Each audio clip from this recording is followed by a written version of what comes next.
folks. Welcome to Playback. My name is Brandon. My name is Nate. This is the show where two record producers take turns choosing albums to discuss.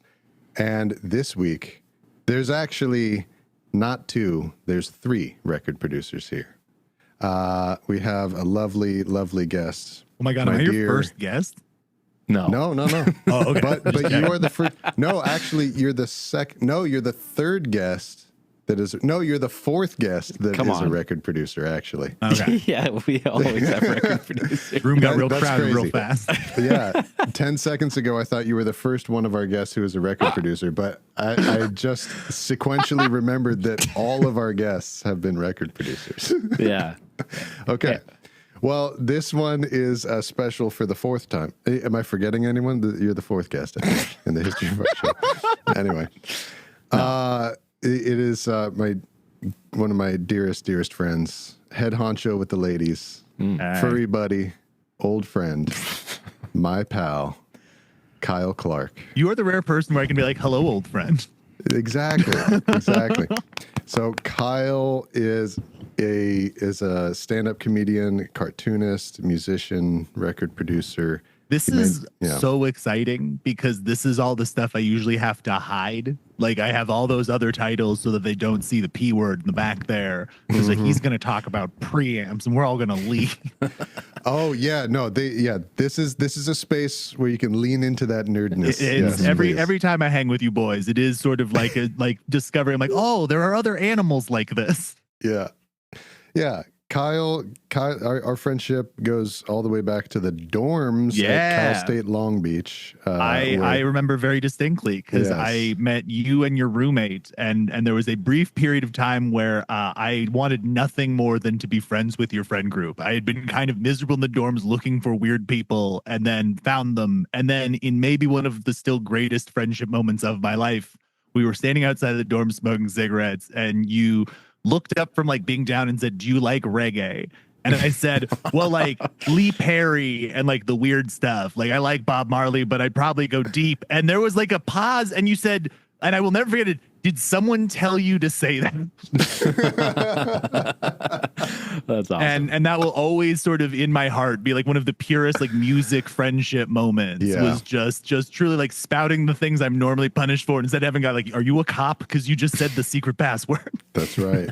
Yeah, I mean, weird people were too rare in that place, and people who know reggae beyond Bob Marley were even more rare in my life. And that was a magical moment of it was sort of the moment that like college kind of like synced for me and found kind of my people and shit. And so it's always been that whole crew is a very like special group of people to me. So today, gentlemen, we are all convening here to talk about an album that Brandon has chosen. The Mollusk by the great Ween.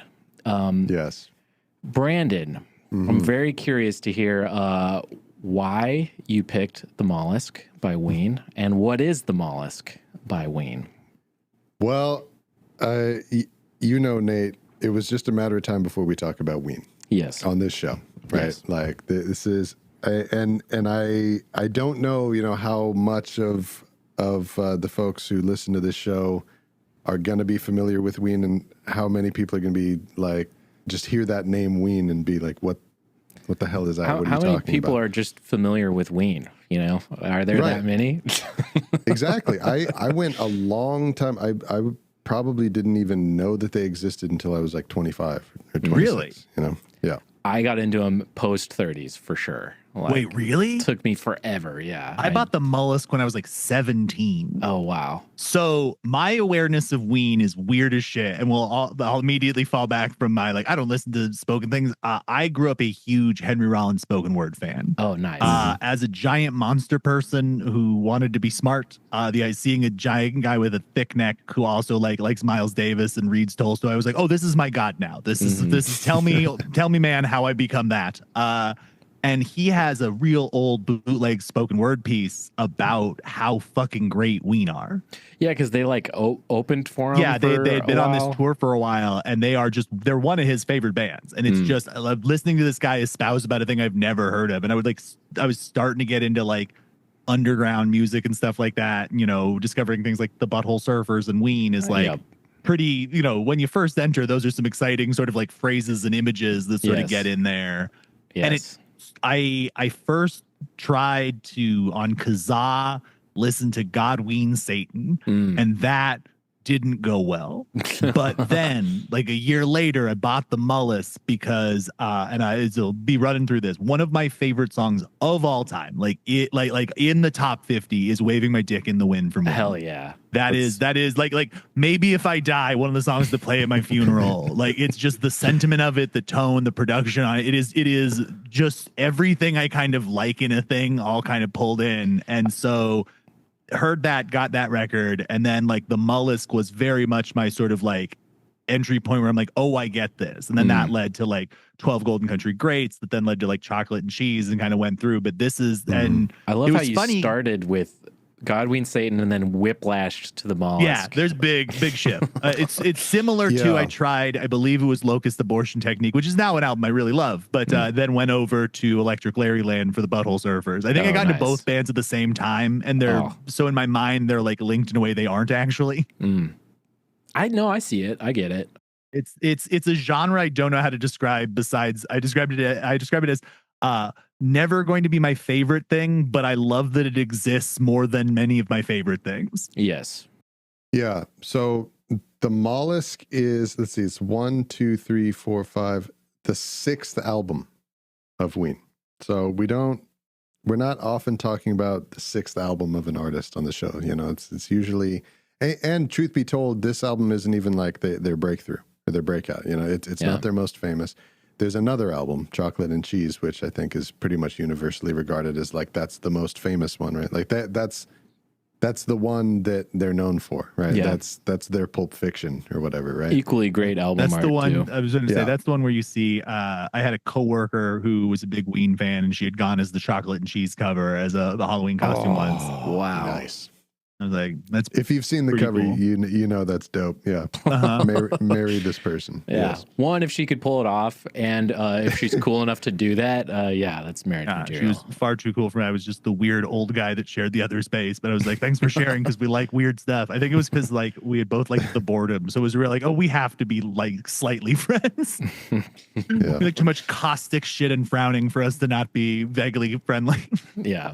So I could have chosen any one of these albums, by the way, you know, like, is it because choosing the Mollusk for this episode is just an excuse to talk about Ween, basically. Yeah. And it's just a matter of which one are we going to hone in on? Yeah. And in my opinion, you know, so in the game of favorite best. Oh, we doing that now? At least for the Weens. Well, we'll save favorite best songs from the Mollusk for the end of the episode. But just to pull out an early favorite best, Ween albums, maybe? In Ween albums, okay. I think I would have to list this as the best one. I don't know if it's my favorite. I think you could easily anyone could easily make the case that this is their favorite and it's the best one. Can I throw just bees into the room right now? Yeah. Yeah, do it. This is my favorite. I think 12 Golden Country Greats is their best album. Wow. I mean, like, I have held this opinion for a long time because I didn't fully know that Chocolate and Cheese was the big backwards. So it's always kind of been number 3 for me. See, wait, because it's what backwards? Oh, I went backwards in the way people know. So, right. But it's so like I like Chocolate Cheese. It's great. Like it's Ween. Ween is great. But yeah, no, it's 12 Country Greats to me is like maybe the most definitive version of the band. The chameleon status, the sense of humor. The funniest. It is the single funniest bit that any band has ever pulled off. And to me, that is Ween in some level. Yeah, it is hands down the funniest thing any band has ever done. Is record 12 Golden Country Greats. If you don't know who Ween is, okay, Ween essentially is 2 guys. So in the second half of their career, they got a more full band of instrumentation. They eventually got a drummer and a bass player and a keyboard player. But who Ween is these two guys, okay? And in the pantheon of rock and roll, you know, that great singer and guitarist duo, the symbiotic relationship of a great rock guitarist that lays down a foundation upon which a transcendent singer and vocalist can you know, channel the gods. You know, you got Page and Plant, Mick Ronsons, your Tom Morellos. Yeah, exactly. Morello. I've been sitting here figuring out a Rocha. non-Page and Plant. Those were the two I came up with. There's Richards and Jagger. There's Nolan Liam Gallagher. Your Frusciantes and your Kiedis's. There's Dean and Gene. At the pinnacle of all of this is Dean Ween and Gene Ween. Have you guys ever read about their like early live show stuff? Oh yeah, because that's the other thing. Yes. That's the reason I went and sought out Godween Satan is the description of two men standing on stage with a tape deck and guitars, wearing pantyhose over their head. I'm like, this is for me. And people screaming at them and cursing at them for like not having a drummer and God bless sucking. Them. Yes. and so okay, I'm glad that you mentioned that, because that really does bring me to the real reason why I chose the Mollusk as the one that we should talk about, because it is the convergence between the two Weens. Yes. Ween and their history is like bifurcated. There's two halves. The first Ween, which is just the two of them with one guitar and two microphones and a freaking tape machine playing shitty backing tracks. Which for some reason is, again, one of my favorite genres of music. Yes. Yeah. They're geniuses. Like Henry Rollins rightly pointed out. So have you heard, Kyle, the story of Rollins berating the audience for booing them? Ooh. Have you heard this story? I have forgot all about this. You are taking me back. Yeah. So early Ween, they were opening up for, it was Rollins' band, right? Yeah. Yeah. They're opening up for Rollins' band, probably somewhere near their hometown, which is New Hope, Pennsylvania, like a little town out in just outside the suburbs of Philadelphia. And they're opening up for them, and the band, the audience was just booing them because of how lo-fi and weird their whole shtick was, and their songs. You know, the songs that they're singing are, you know, about like touch my tutor and shit like that, right? And as but they power through it, and after they're done, Henry Rollins comes out and he takes the microphone. This is before his band plays, and he's just like, all of you guys, you are fools. Like, what you should be doing right now is remembering where you are. Instead of being one of the ones who booed, you should be one of the ones who will go out and tell all of your friends 6 months from now, 12 months from now, you know, I was there that night in Pennsylvania when Ween, they like, and I only had to pay $5 to see them, not, you know, $50 like we have to now. It's, you know? I mean, that both appreciation of music and sense of like that kind of shit is what made that guy my guy. I mean, I think I paid at least $150 to see them at the Greek Theater, and it was packed when I saw them. 70 something for the Palladium. See? Yeah, exactly. So that's. Have we all seen them live? I saw them in 23. Yeah, I've never seen them live. Okay, I was curious about that. I saw them in 2018, I think. Nice. So that whole first era, when it was just the two of them on the stage and making their records just the two of them with, you know, little bleeps and bloops for backing tracks mostly, and just weird wonked out guitar sounds and vocal sounds, which we'll get more in depth into later. That is their term that they described their music during that time was brown. So that quality, that lo-fi and bizarre and weird quality to their music, that was the brown era. How brown is that song is like, how much does it resemble that style? Then the second half of Ween is after they get a full-time drummer, bass player, keyboard player in the band. And you know, so that now is, I'm talking about the era of like White Pepper and Quebec and La Cucaracha and everything after that. And their Cucaracha's live so show, good. which they're known for now. And this one too. I mean, they had pretty much everybody for this one, right? They had the keyboard player and the drummer. This album, the Mollusk, this album is the transition between the Brown and the later stage. Yeah, so like literally while they're making it is the time when they're meeting and they met the keyboard player just at a the bar, yeah, down the street from the beach house where they're recording the Mollusk. You know what I mean? Like they're old friend. They'd been friends with the drummer for a million years, but you know this while they're recording this album was the time when they started to bring these guys into being full-fledged members of the band. And you can kind of hear it too because there's several songs on here that it's all these band members, these new guys, but there's some where they still are using a drum machine and it's sick. It's half brown. It's half brown, yeah. This album is half and half. Yeah. Tan. And so I think so that's why I wanted to pick this one, because we get the most Ween to look at from looking at this. And by and large, the fandom of Ween is a rabid one, and a lot of people, this is kind of, considered to be amongst the diehard fans. I said earlier, Chocolate and Cheese is, the most famous one. That is for most people the way in, because you get like Mr. Can You Please Help My Pony and Roses Are Free, and these songs that are normally kind of often the songs that grab someone to come into Ween. But for Can't the people put my finger on it.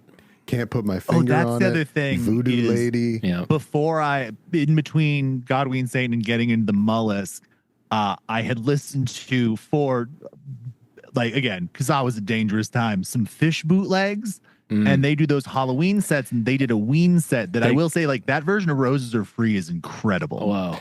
So many people that is how they found out about Ween. Yeah. Is because Fish covered Roses Are Definitely Free. was part of my journey, which is feels insane. And I want Which to go is so beat funny myself up. because I think they have like openly been like, I mean, yeah, Trey Anastasio is cool, but like, fuck all that shit. Yeah, like, which fuck again, all the jam band great. shit. They do not like jam band music. They're not jammers. And when we get into the part of this discussion where we're like really looking at the music, we'll talk about this more, how like they are not jammers. They don't, at least that's not how they structure their songs, man. Everything is on rails. Everything is like planned, meticulous. Everything is written. Right? Well, it's weird because it's like, when I saw them, they had a 30+ song set, and I think that's pretty common for them. But then you hear stories too where like they'll take a 2-minute song from one of their albums and they'll play it for 30 minutes. We definitely had something. See, it's funny because like I always kind of like think of them as sort of like the not jam band because like when I saw them like they jam like motherfuckers. They're rocking out, And but it definitely, it's not the jam band vibe. Yeah, it's not in the way of like a Fish or a Grateful Dead or something like that. It's not the same It's thing. close to like a good funk band. Yeah. Like Who, it's like, tight, but there's like angles you can take. Like, and that is, I think, part of, you just hit on one of the key elements of the Brown sound, I think, is like, they would say it's like psychedelia meets punk meets like Prince kind of funk. Yep. Sly and the Family Stone, P-Funk, who we just covered on the show. And also country western.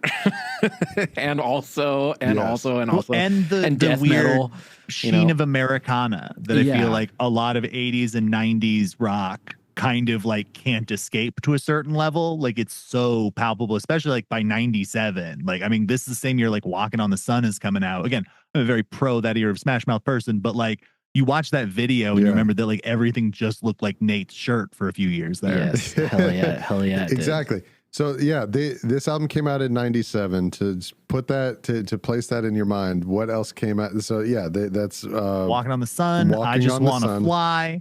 The first episode of South Park came out in 97.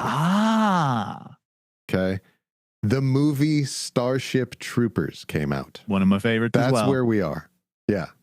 Brown year. So everything is brown. We are painting the town brown here. Yes. Okay. And both But this album, what is it the follow-up to? So we were talking about it earlier, how so they're doing their brown music, and then they make their album, which like actually fucking hits and blows up and is like a masterpiece, Chocolate and Cheese, right? It's got like Baby Bitch, you know, one of the... You fucked up on that?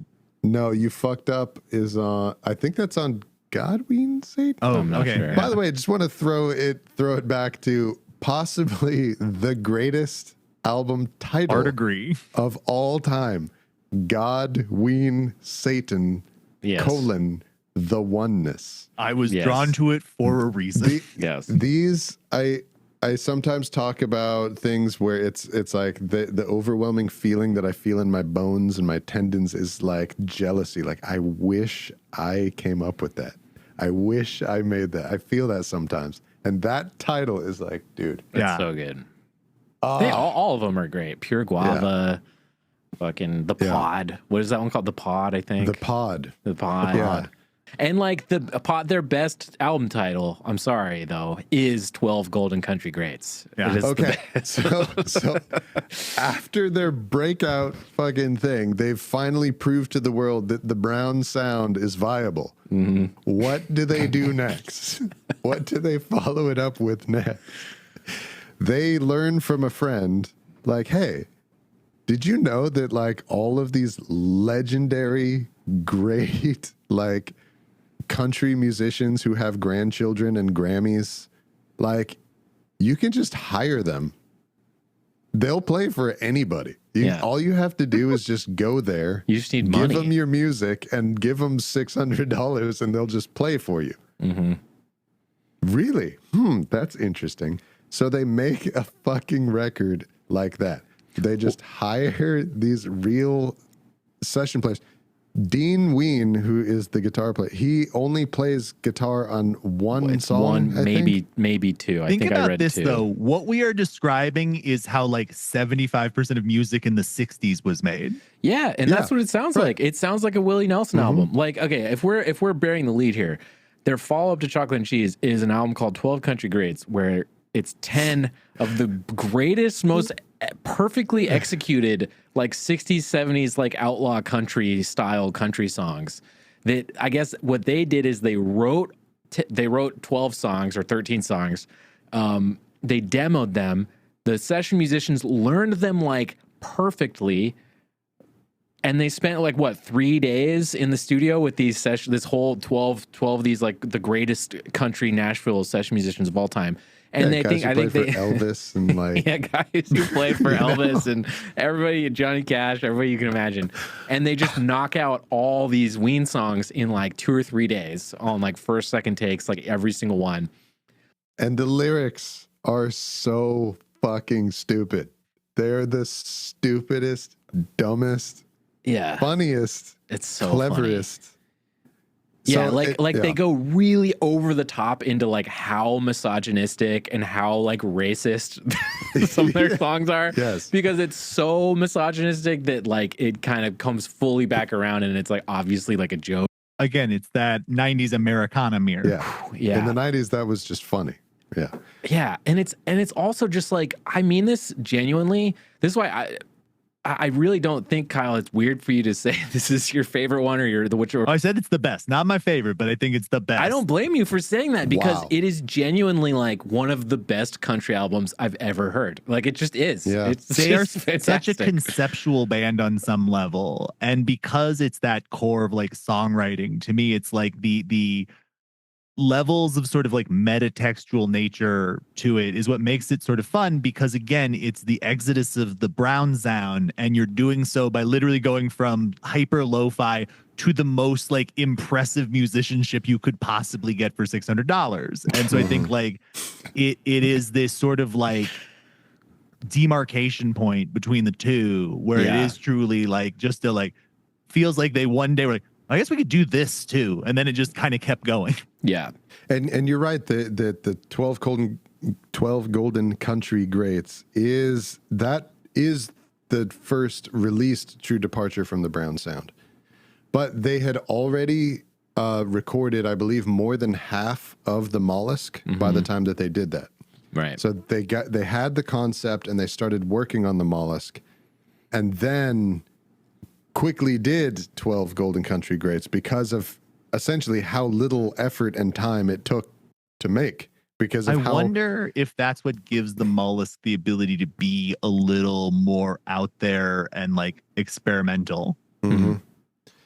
Yeah, I mean, right, because it bought them time. Yeah, and just like, well, we've made the purest, cleanest thing we'll ever make. What is us making something with this production value sound like? And I'll throw out, to me, the sound of Ween doing that is I'm Dancing the Show Tonight. To me, thesis, track 1, note 1, they are making everything about this album readily apparent. Right. And the vocal effect, the lyrics, like everything about it to me is just like welcome to the opening of the Ween musical. Let us establish the world for you. These are the rules. Exactly. The Mollusk is the beginning of a higher level of sophistication that would come from the music that they produce themselves. Because they had been working with a producer named Andrew Weiss for their records prior to 12 Country Greats. And so the country album was the first one that they did without him. And so that being there in a real recording studio, so this is what, their 6th album. And now this is the first time that they're in an actual recording studio in their entire goddamn lives. Just the experience of being in there and seeing the way that it's like, quote unquote, done the real way. They learned a lot from that. Right. And then when they did the Mollusk, I believe they did all of it or almost all of it without Andrew Weiss. And they did it themselves. Yeah. So these are guys who have their entire career been used to someone else's engineering, someone else's producing, someone else is doing all the technical stuff, and we just play, where now they need to do it themselves.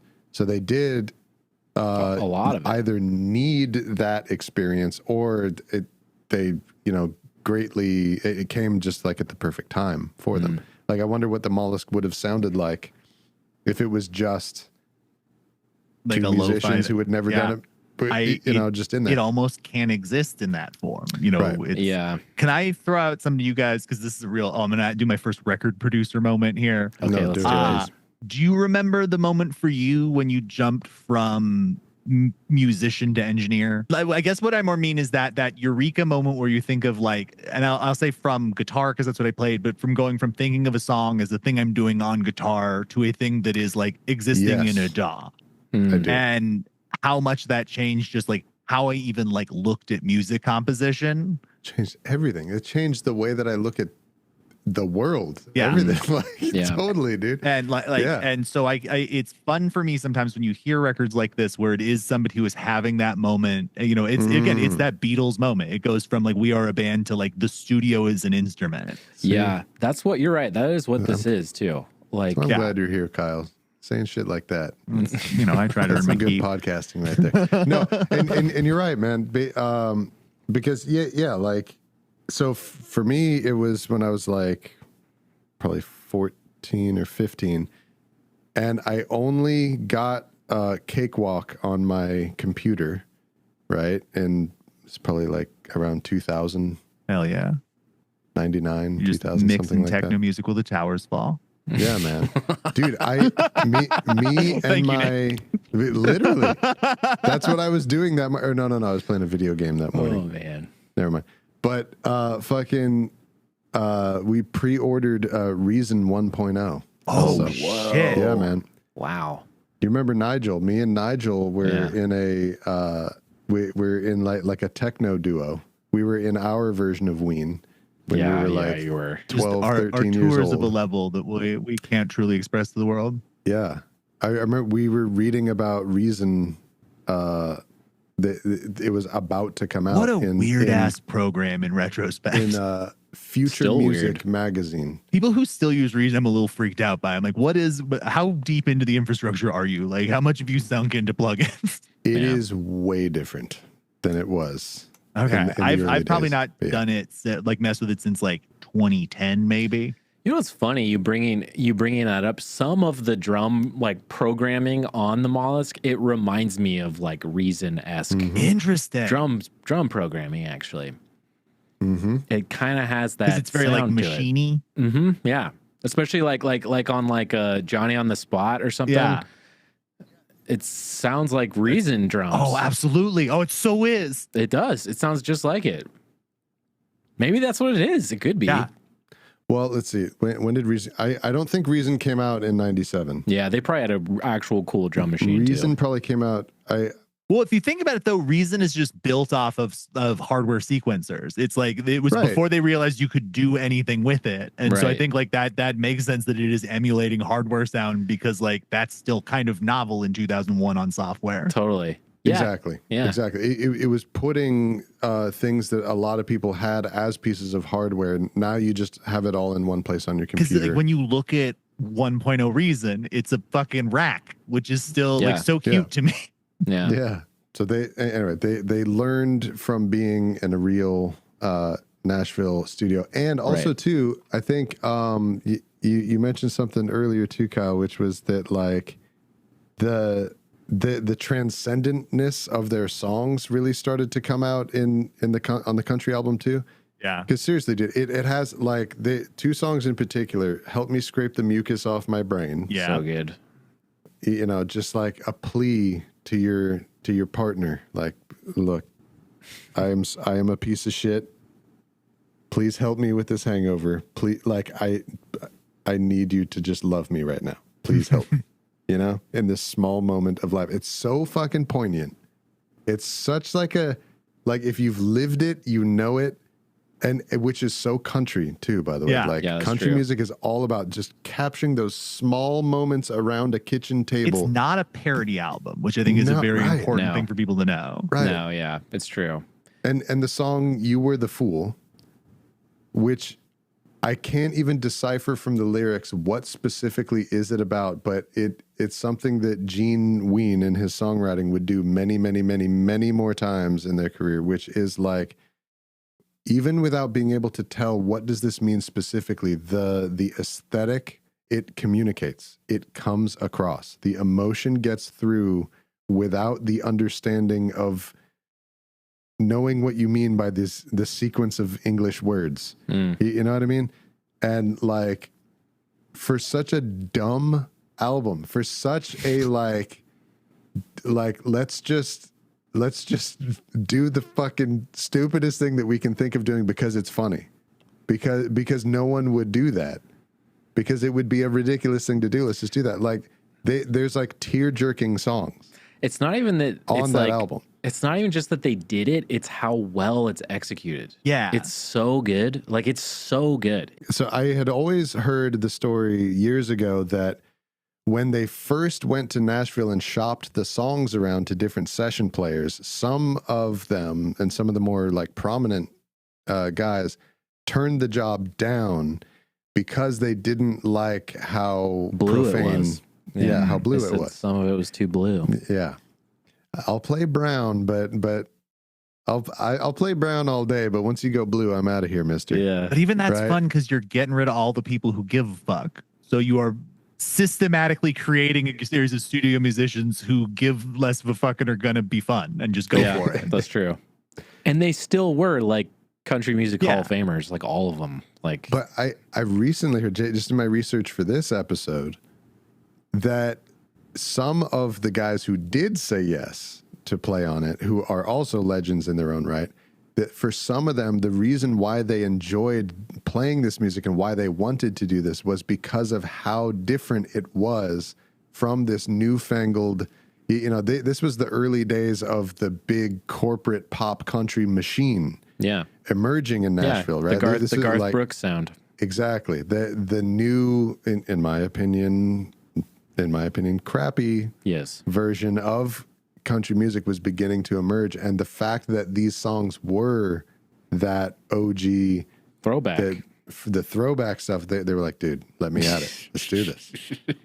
It's funny because it's also like happening like parallel but completely separate from the rise of alt country, which is happening like basically at the same time, which is kind of interesting to me that there is sort of like something in the air at a certain point, because it's like, you know, you have like the rise of like the Jayhawks and early Wilco and shit like that, but at the same time, like looking down the barrel of Ween doing something similar. So I think there is something about that like lost era of production value that I think like becomes like, that's like the first moment I feel like that like certain boards and certain studios become fetish objects.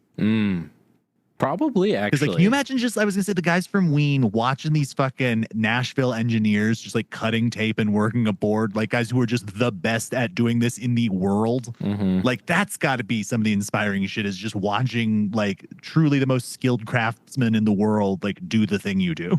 Immediately following like them exclusively recording on the floor of their bedroom or garage with a 4-track machine. Like it is. Yeah. It's kind of like that, like intro to 2001, you know, like when when the monolith. Yeah, when the monkeys see the monolith or whatever, the bone. Yeah, and it comes back down as a boner. Yeah, as a wiener. Changed now. It's just a wiener. now it's a wiener. Yeah. I mean, they did say that when they got there in the studio in Nashville and the band started tracking the first song, they were like, they just spent the first 10 minutes just laughing. Yeah, because so good. They couldn't believe what the fuck is happening right now on the other side of that glass. Yeah. What they're hearing. Like, especially because they're just like actually playing it. This is on actually paper, happening. On paper, it's just a silly, stupid idea. It's just it is all about the execution and the fact that it is pitch perfect. Anyway. Yeah. And if we haven't drawn enough attention to it, the thing to understand Ween, like, it's the sense of humor. Like, this is not just simply some guys who come from a humble background recording a record in Nashville. No, you have to understand the lyrics to Japanese Cowboy. The lyrics to Fluffy, like how Fluffy made me laugh out loud today. But I also don't think of them as a comedy band. They're not. This is like a weird thing. I don't really like comedy music, despite being a comedian and a person who enjoys comedy. Like I have nothing against it. I don't dislike a Weird Al. I like some Lonely Island stuff, but it's not like I do not seek out comedy music at all. Hard stop. What do you guys think of this? Like I listened to Chocolate and Cheese through White Pepper today in prep for this episode, and so I was fully weaned out, right? And I had this thought. I was thinking, you know who they remind me of? If I have to make a really crude film comparison, which I think all three of us would love, they remind me of like the Coen brothers of music. Interesting. They are two guys who have an incredible amount of like depth to their music and like emotionality that is contained in the things that they do, but are also like seamlessly funny and can also shapeshift out of genres. Like, I was going to say stylistic chameleons while still like without being like above it. And simultaneously be mocking what we're making while simultaneously being earnest in what we're making. Both have a beautiful appreciation of like stupidity. And Americana. Holy crap. Yeah. Okay. They're the Coen brothers of rock. Blown my goddamn mind. Yeah, man. So here's my way of understanding it, which is that I believe that Ween may be, because there is that question, right, that you point out, Kyle, which is never has there been a band where the sense of humor is more overt, and they're not Weird Al. They're not comedy music. They're not novelty. So what the hell is that?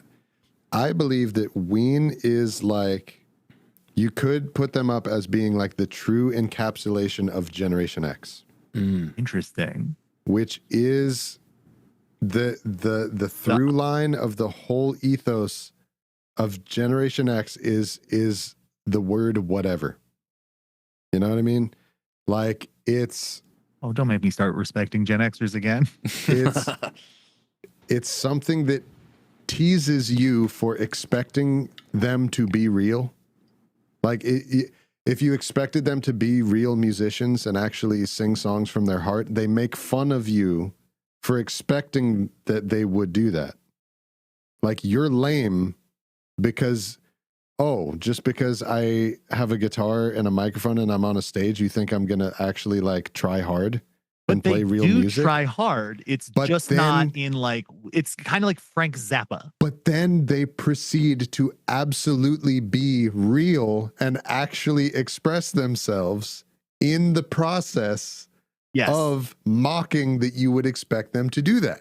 The difference is, to me, between them versus like comedy music is like, there's not jokes on a Ween record. Yeah. It is like, there is absurdity and there is like things, but like there's no Ween song that sacrifices musicality to be funny.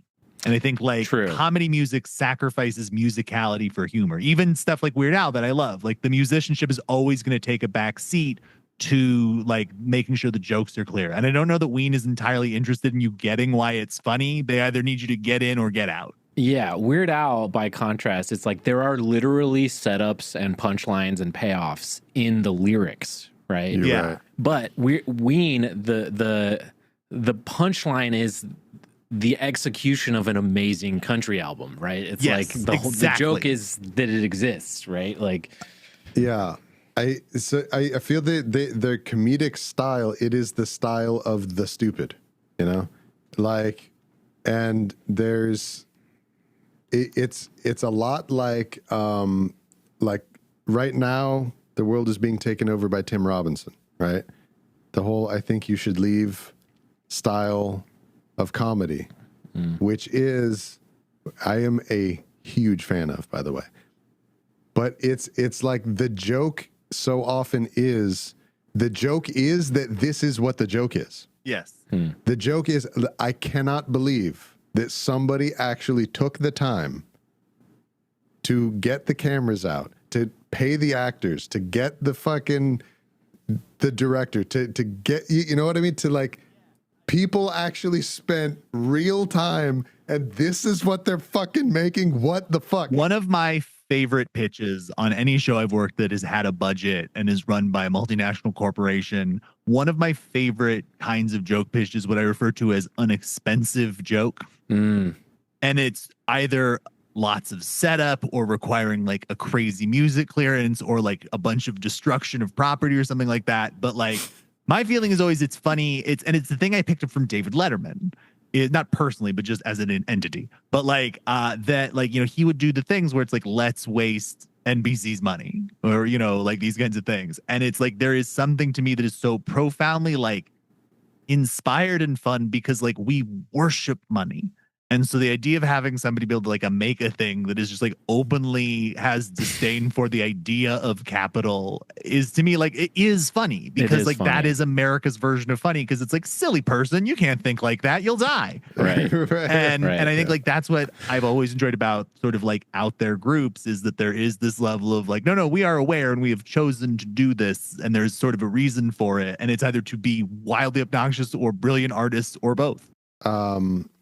Then the other aspect of them is that earnest artistic expression side of Ween that contains no joke whatsoever at all, right?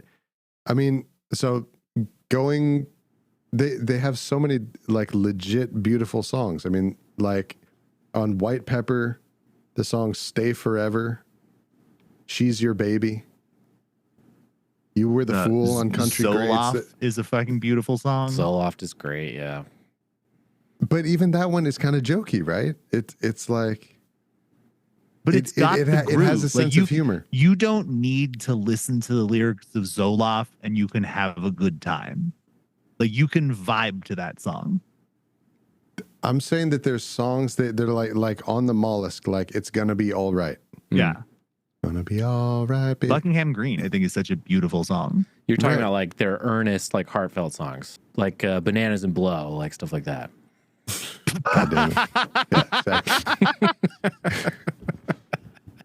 exactly.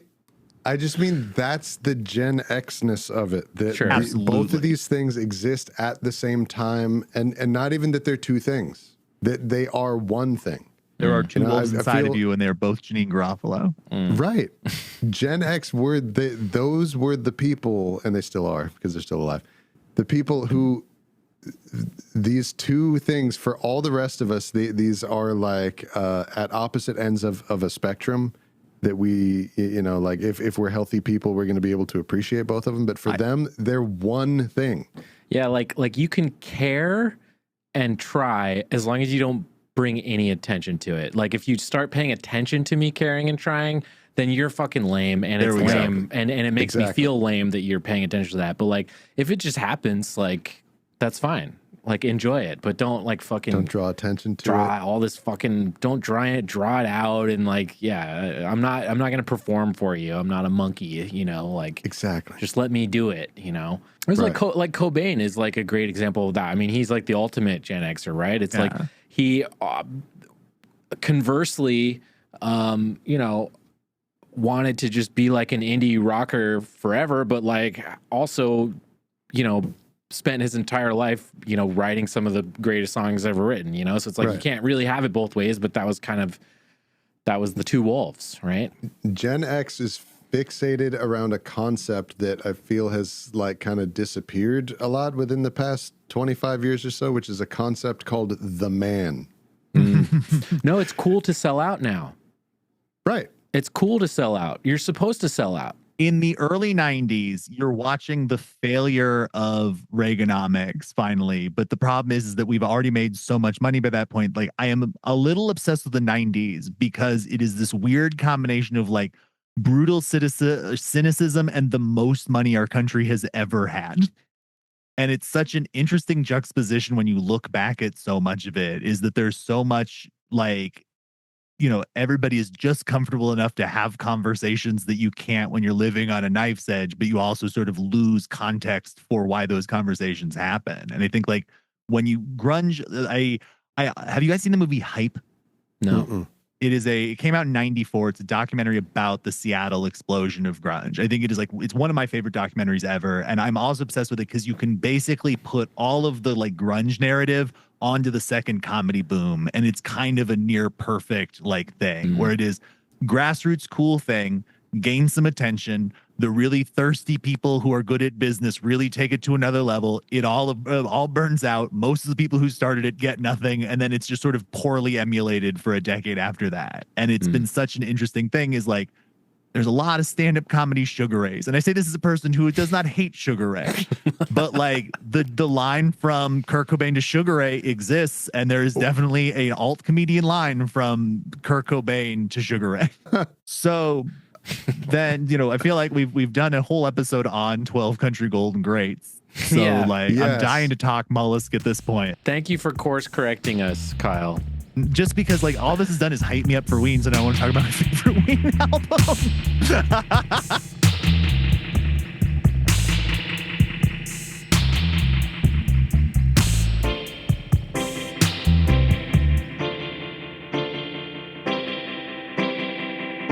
Should we get into talking about what is on this actual record? Yes. The content of what is on the Mollusk. Yes. Yeah. Yeah, and like you kind of started talking about it a little bit in the last segment, Brandon, but like they were recording this at their house. They rented like a beach property, right? Yeah. And they had been recording this like simultaneously during the 12 Country Golden Greats period, or like right before it. They basically stopped working on this before, right? Yeah, I think it was before stopped working on it to do that. Do that, and then that all happened. They toured it even with those musicians, which is crazy. Those musicians, real quick, by the way, that country band known as the Shit Creek Boys. Yeah, I just gotta put that in there. Yeah. So they come off of that, of the greatest joke anyone's ever told ever, and they come back.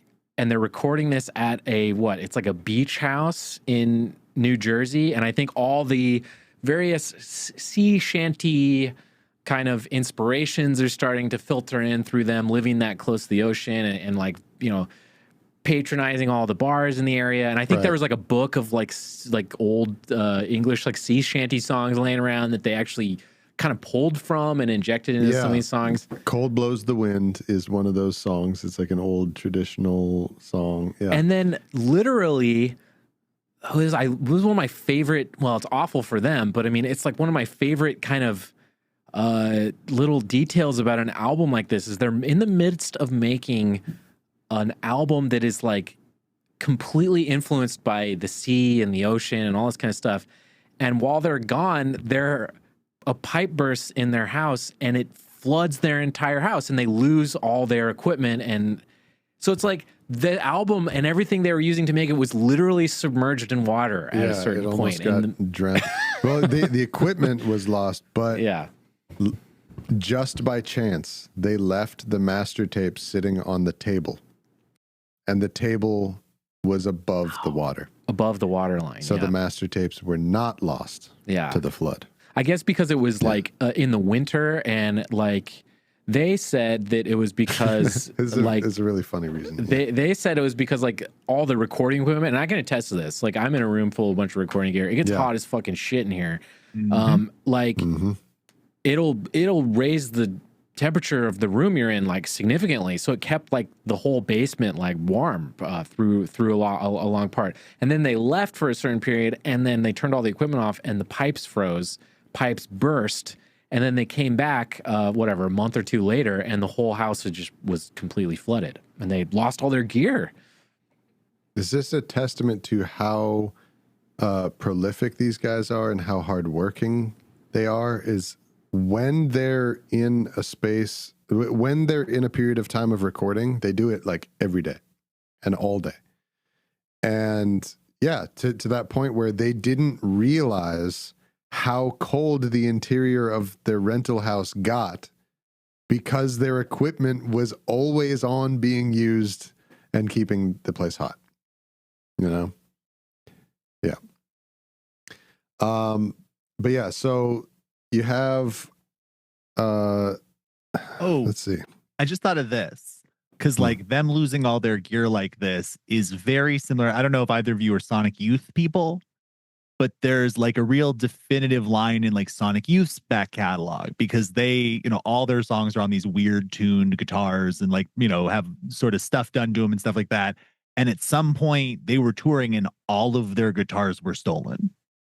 Like, and they toured with like a dozen guitars each through the thing, all with these incredibly big, and it was like during a tour. And so like, there's a great story of I think it was a Lollapalooza where as every band finished their set, they would hand their guitars off to the Sonic Youth guitar tech team and they would just cut the strings off them and re-prep them. So they were just playing J Mascis guitar and the Jesus Lizard guitar and all these other ones doing like the stuff. And then they, from there, like have to just do new guitars and their sound kind of fundamentally changes at that point. I mean, that's kind of, it's happened a million times. Like even the Velvet Underground following White Light, White Heat, they made Velvet Underground self-titled. And it's the only reason it sounds the way it sounds is it was going to be another kind of proto-punk, proto-Stooges kind of sounding thing. But it's actually really kind of quiet, reserved. I didn't know that. Yeah, it's because they had all their gear stolen. They lost all their gear, so they had to go rent a bunch of brand new. Wild. Yeah, they rented a bunch of brand new Fender guitars and Fender amps, and that's why it's like so mellow and quiet because they lost all their shit. Yeah. Nate, you have given me a new Velvet Underground fact. This is a gift that I don't think you understand the magnitude of. It's amazing. It kind of recontextualizes that whole record. Oh my god. Yeah. Anyway, so yeah, similar to the Sonic Youth thing, and Ween as well, I guess, in this scenario. Although I'm not really clear how did they get around this issue because it was like all their shit, right? Yeah, I don't know. I'm not really sure because I wonder if they lost the drum machine in that. I'm sure they lost everything. If it was in the basement.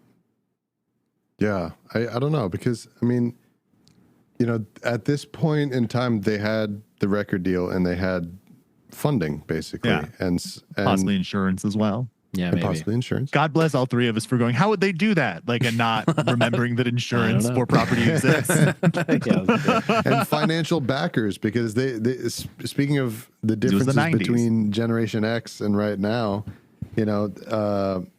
this is something that modern musicians can't really relate to. Ween comes from that period of time, which was the last generation of bands where things like promotion, marketing, funding, booking, management, all of this. Gentlemen, let me ask you a question. When was the last time you watched the documentary Dig? about the Dandy Warhols, the Brian Jonestown Massacre. Oh, I thought it was about the Mudvayne song. I wish. I don't know. No, that movie is a video and it's great. But no, the dig is following the Brian Jonestown Massacre and the Dandy Warhols in like the mid 90s. And when I saw it in the 2000s when it came out, I was like, this is fucking cool. And I watched it. My friends did a like film festival thing a few years ago at Meltdown when it was still open. And they did that as like a late screening. And I have never been so fucking mad at people because the Dandy Warhols waste so much fucking money on shit. And I'm just like, you're not even that good a band. And like 9 other bands could have done things. Like you got rid of a David LaChapelle video because you don't like your hair, kill yourself. Wow. It makes me angry. Yeah, it really does. I was shocked how fucking furious I was.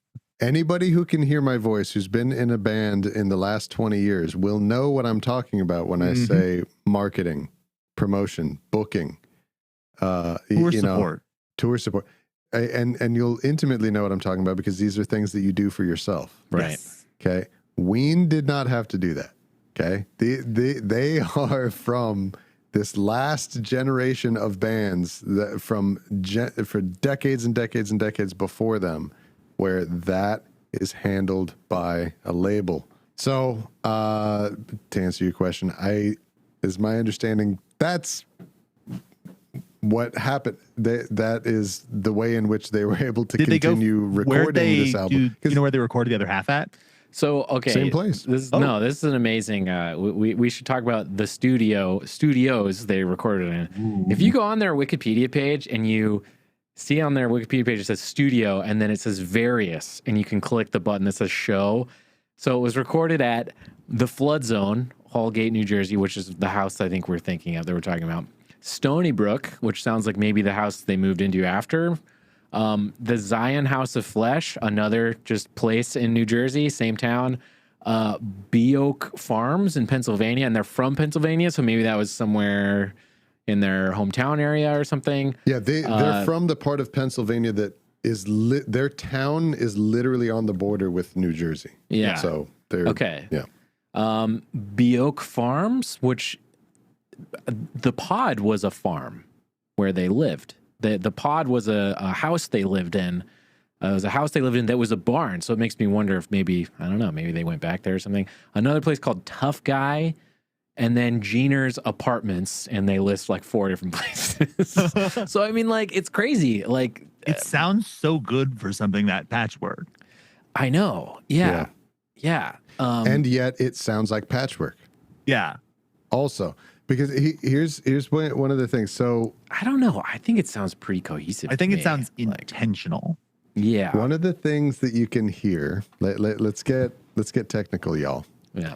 One of the things that you can hear on the Mollusk is a mixture of weak and proper gain staging.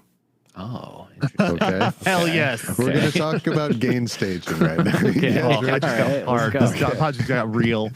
Without getting too fucking into it for people. Give me examples of what you're talking about. Now I'm really interested. Yeah. I did not even think about this.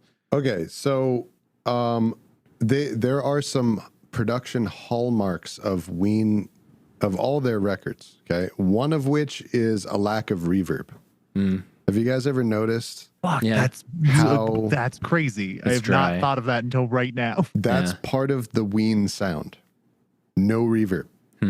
How many bands, how many records can you think of where the lead vocal, the backing vocals, the fucking, like, the lead guitar riff, the drums have no reverb on them? That is really hard to find. Yeah. That's really rare. And especially the way that Ween do it, which is that they record so many of these signals direct and not with microphone, because like a lot of drum sounds, for example, but you get a nice a natural reverb in there, or you'll get some kind of natural room reverb with your guitar recording because you put a microphone in front of the guitar amp or something. And even if there's no reverb in the amp, you still get at least some residual something of the room, but no, not on a Ween record because they record that shit direct. And it's so consistent that I gotta believe that it's intentional Yeah. And it's part of the style. It's part of the aesthetic. Well, that's such a no four-tracker tradition. So it's interesting that even as they get into bigger and bigger studios, they're still using like production methods from four-tracking. That I just love them all the more now. Yeah, and like God bless them for doing that. And that goes into the later shit, man.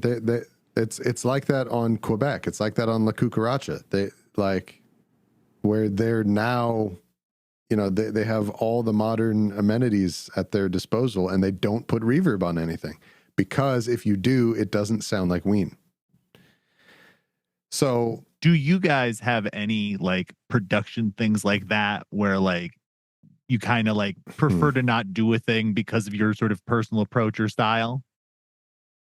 Like to kind of like leave a... I'll give one leave that a signature kind of thing. Like, well, I largely produce comedy records. It's been a lot of what I do, which is a lot of like mixing crowds and getting kind of like a sense of how to make the room sound natural and shit like that. But I definitely like have a specific sound I like. But one of the things, like, I won't sweeten laughs. I will not add extra laughs from somewhere else. I will only use like the laughs that the person produced. I'll mix the shit out of them. Compress the fuck out of clapping. Is that like a standard thing to do? Stand-up comedy records are largely full of like fake claps and sweetened claps and stuff like that. Every time the president does a stand-up set, they do stuff like that. Oh, absolutely. Right. But that's your equivalent of not putting any reverb. Yeah, is on that it. It's like this, the not putting reverb is like, it's that, you know, hundreds of other engineers are like, have you tried this? I'm like, yeah, but like I have to sleep at night with the records and I think they sound good. So like, I feel like there's that. I always respect that because like recording loves conformity, and it's weird when you sort of like track the history of recordings. You can really hear like trends over time. And we all do it with like, you know, the compressed drums of the 80s, but like to me, like I kind of can't listen to a record from 2003 to about 2009 without hearing the early Pro Tools in it. Yeah, and so like some of Ween's albums were made during that time using Pro Tools, and that was one of the things that really tripped them out, is the fact that you can record 120 tracks instead of 4 now. Yeah. And resisting the urge to lean into that. And that's every 90s rock band. It's funny to me that all of them are like 48 tracks. Yeah, this was supposedly recorded to Pro Tools. That's what it says on their their wiki. And yet it sounds like this. Well, it says they used they mixed it at Magic Shop in New York City. In Pro Tools. Yeah, they mixed it on a Neve. Okay, and into Pro Tools. But I don't really get a sense of like how they didn't go into like a real big studio for this. Like ever. No. This is what I mean. This album is half brown. Do we know what their recording setup was? Jesus, is the only podcast where I can ask this question and not feel like I'm about to be attacked. Like, do we know what their rig was? Do we know if they had a board, like what they were recording into, like any of that stuff? Because I'm dying to know. So it was Andrew Weiss, their former producer. They basically took all the stuff that Elektra gave them in advance when they signed a record contract, and they bought a whole bunch of gear to record Chocolate and Cheese. And they didn't know how to use it, though. They had Andrew Weiss use it for them. You think they bought like a full console?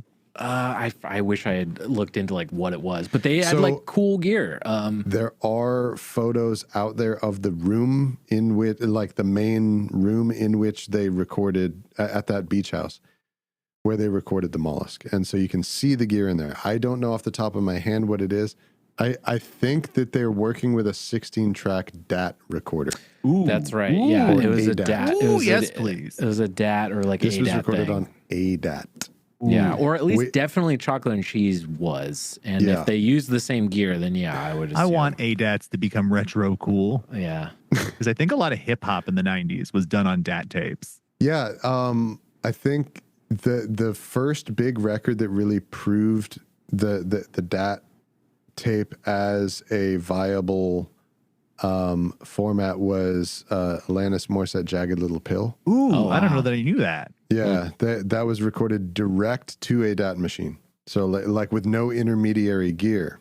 Crazy. And that heard sounds real good. Right. And they say that like that really is the heart of what the sound of that record is that piece of equipment.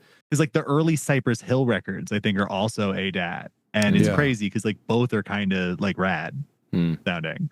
Okay, I remember what I was going to say, which is going back to gain staging. Basically, there's a principle is when you're recording something, it really only sounds full-bodied, and you get all the nice aspects of the sound, the high crispiness of it and the low parts of it, and it sounds full and what you would expect to hear on a professional record if it is gain staged properly, meaning that at each point at which that audio signal, the electrical signal of that audio is coming into a new piece of gear, the sensitivity of the input of that gear is set to be like within an optimal range, because they do have an optimal range. Everybody's familiar with what things sound like if that sensitivity is turned up too high when it's coming in, because that sounds like distortion, right? That sounds like things being overloaded and clipping, and right. Everybody knows when the sound levels are too high, you know what that sounds like. But what's less understood is what it sounds like when the sound levels are too low. It makes things sound more anemic. They lack power. They lack excitement. They sound dull.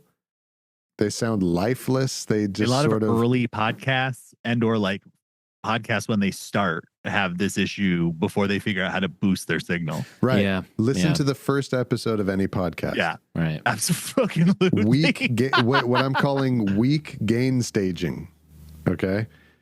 So like how the absence of reverb is part of the Ween sound, the mixture of gain staging is also a part of the Ween sound. And I'm talking about across all their albums, but it's also present on the Mollusk. So, like, for example, the very first keyboard part, how small does that sound? The various vocal parts, think of in the song "Mutilated Lips." When it goes to the guitar solo part,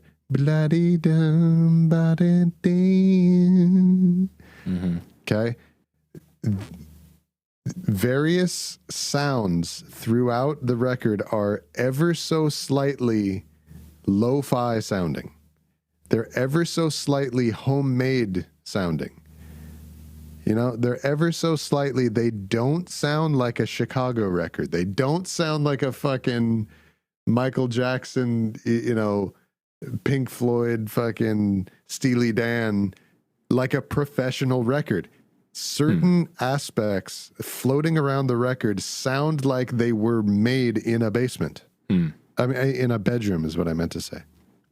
You know what I mean? Well, they were. Some don't, and some are full. There's a mixture.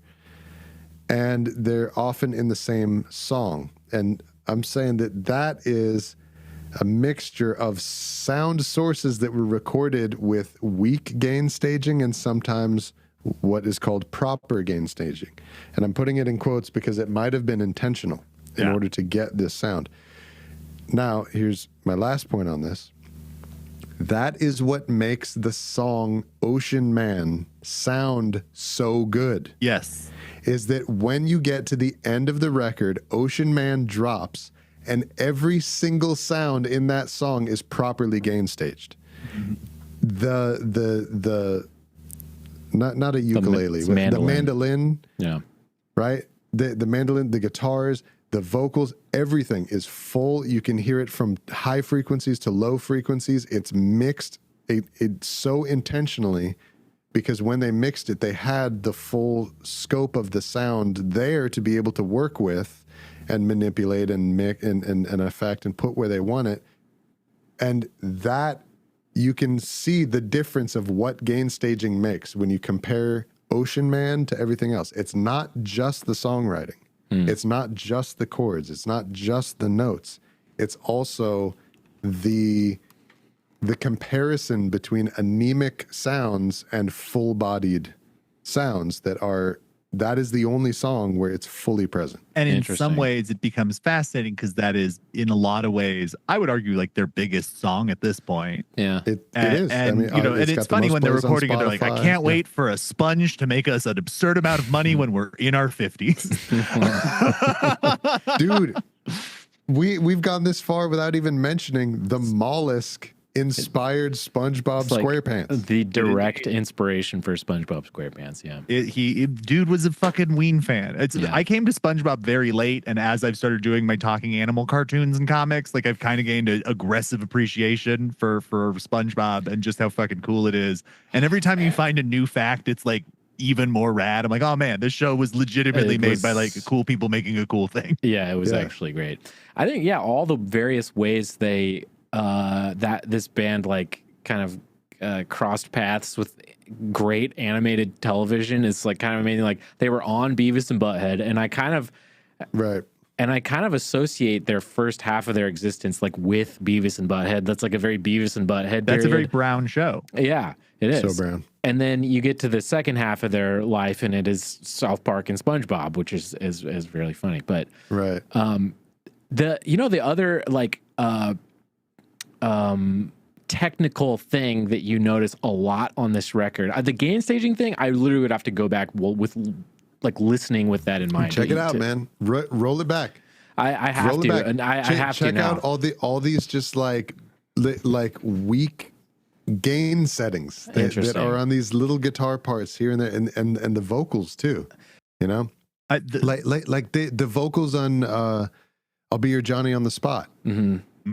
You know, it's like the mic is just barely there. It just sounds like a dude holding like a $20 SM58 knockoff, just plugged, unbalanced, straight into the back of a computer. You know what I mean? Yeah, I imagine maybe they were doing that, to try to just get the sounds they were hearing in their head the right way. Because like you do that, and then you can record like this, and it's not going to distort like my mic was just doing, right? And that's how he sings that whole song. He's like, I want a Johnny on the spot, right? Right. Right.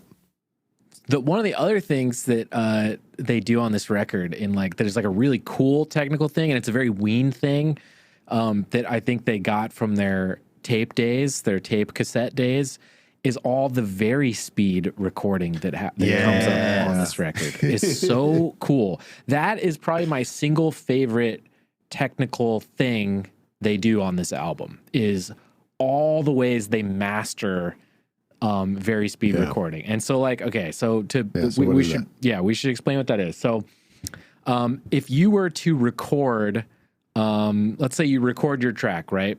And then you speed it up, and then you sing along to it at that speed, and then when you slow the tape back down, the track is now normal speed and your voice is now slow, right?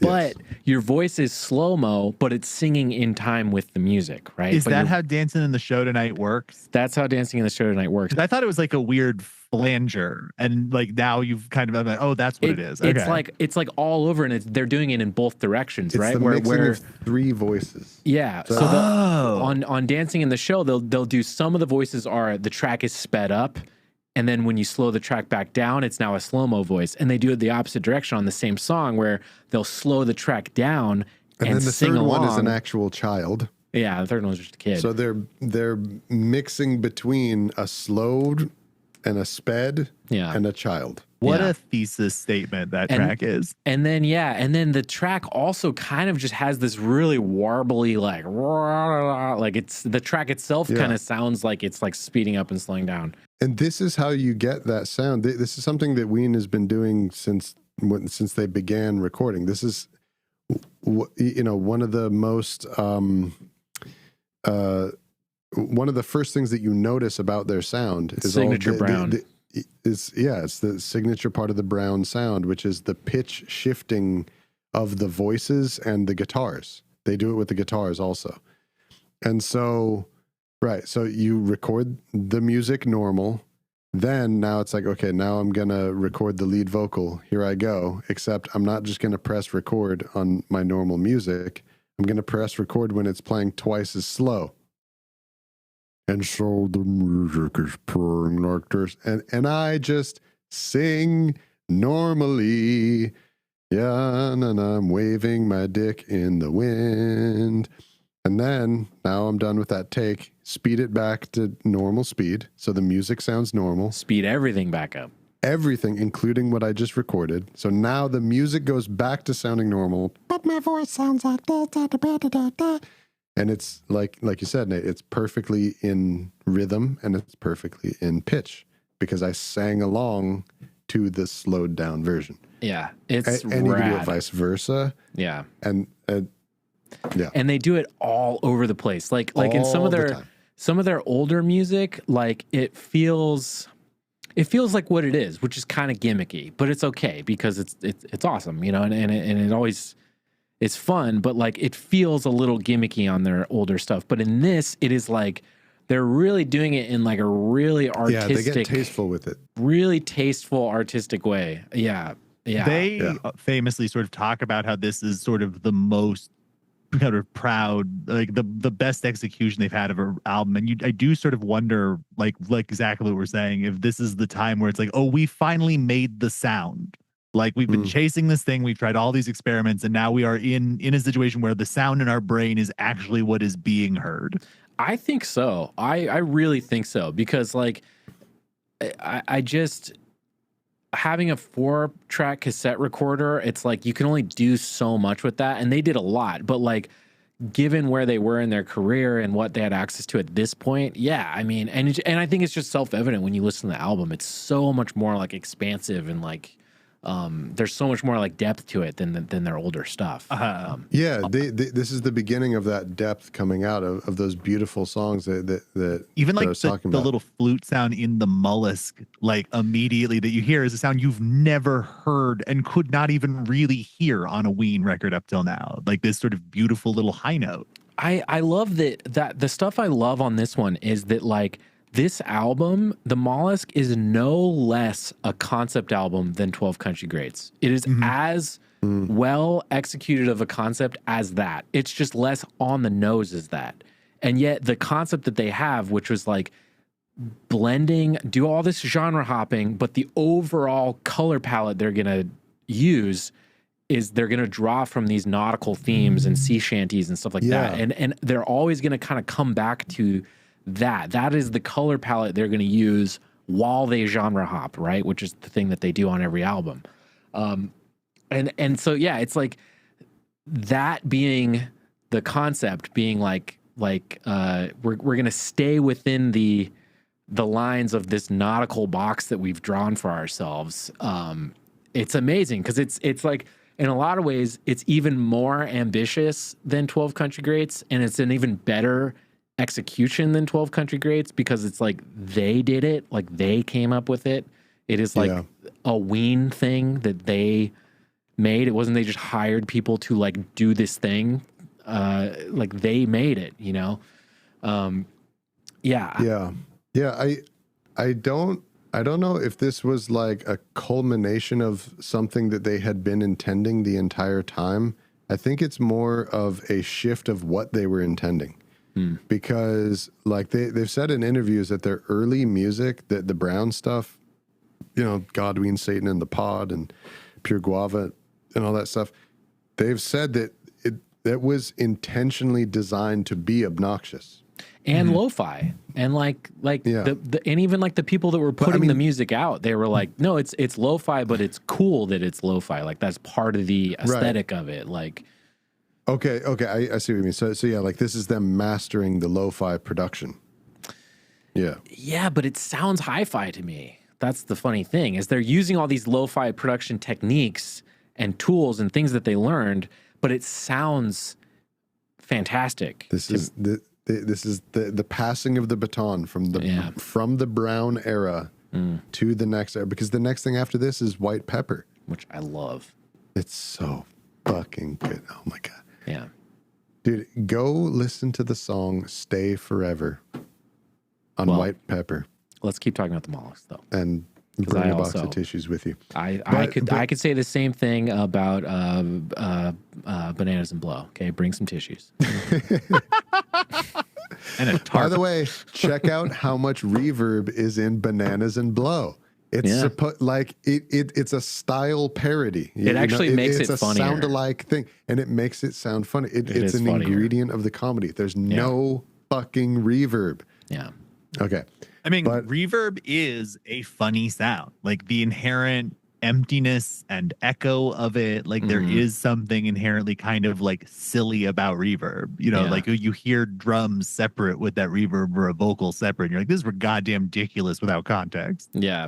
Yeah. And you know, and taking it away can also be a funny thing as well. You know, lacking reverb can be really funny. You know, it's a statement for sure. Yeah.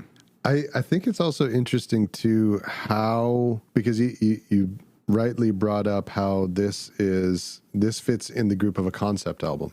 It is. And we were talking in the last episode when we were talking about the Parliament album, how broad of an umbrella that is. Which record did you do from P-Funk? It was Funkadelic versus the Placebo Syndrome. Oh, okay. So you went like in fully kind of into it. Yeah. Like not even Mothership Connection. Like you're getting real. Yeah.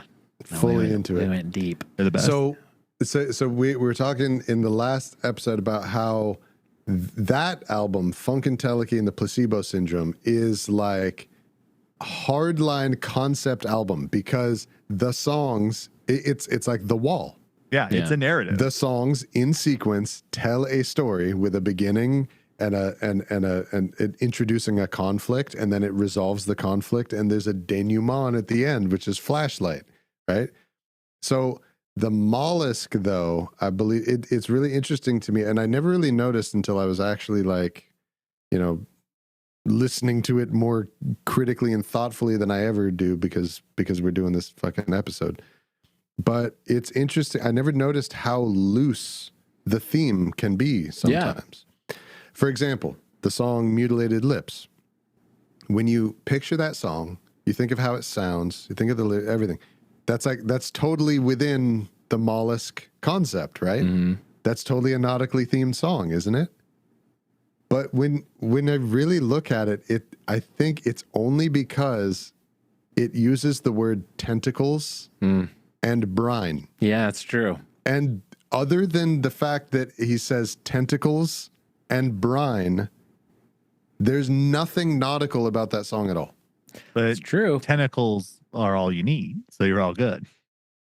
The presence of tentacles is an automatic pass. I get what you're saying, though. Because like that song could have been on like White Pepper, for example, and like no one's going to be like White Pepper is about.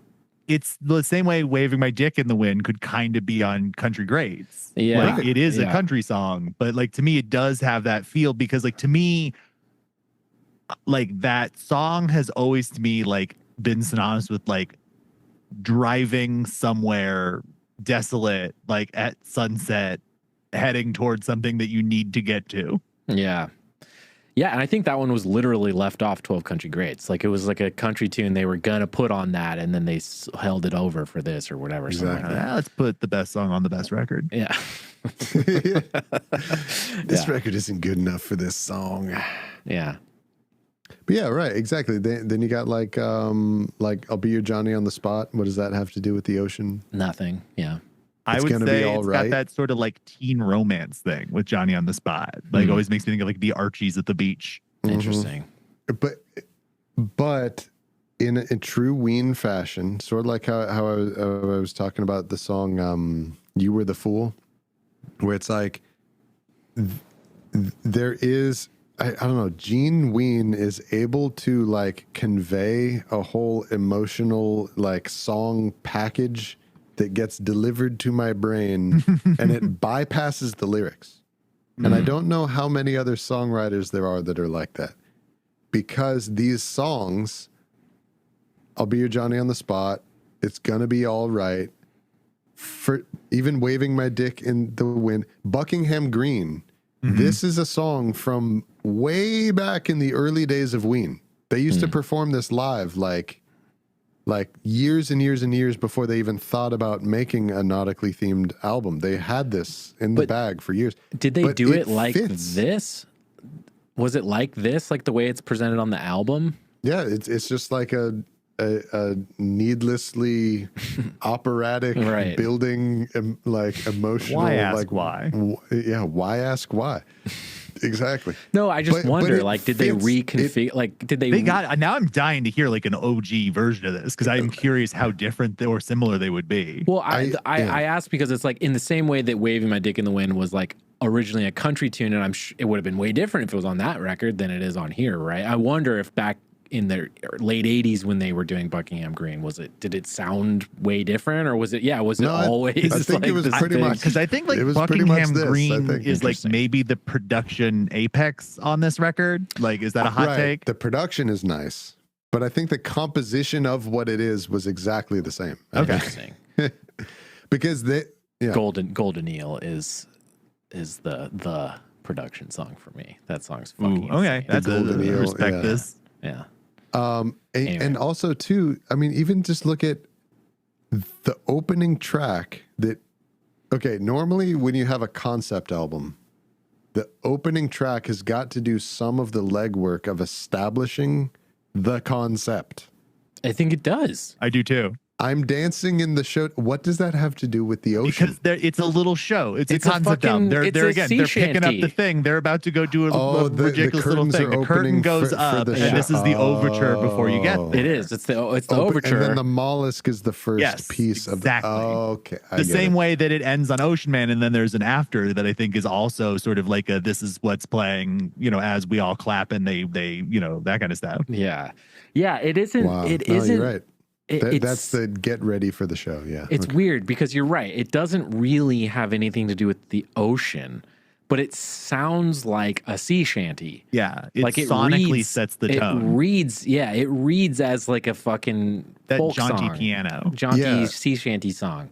So all of these other non-overtly ocean songs that are sprinkled throughout the album, they do still read to me like, and I feel the salt air when Yeah. I hear them in isolation I still. think that we get distracted in the idea of concept albums. Like concept albums are a very like focused thing, and I think we kind of try to think of them in terms of show tunes, which they aren't. I would argue I think this record has some very like Broadway elements. I think there is a conversation about a Mollusk musical, but we'll go there later. But I think like I think about like Eyesight for the Blind or on Tommy. That's just an old fucking blues song they throw in, and you get it, but you're like, I don't know if you needed this. I don't know if it's moving things forward exactly, guys. Like, and I think that like any good concept album, David Comes to Life has a couple of tracks where like, the fuck is this shit?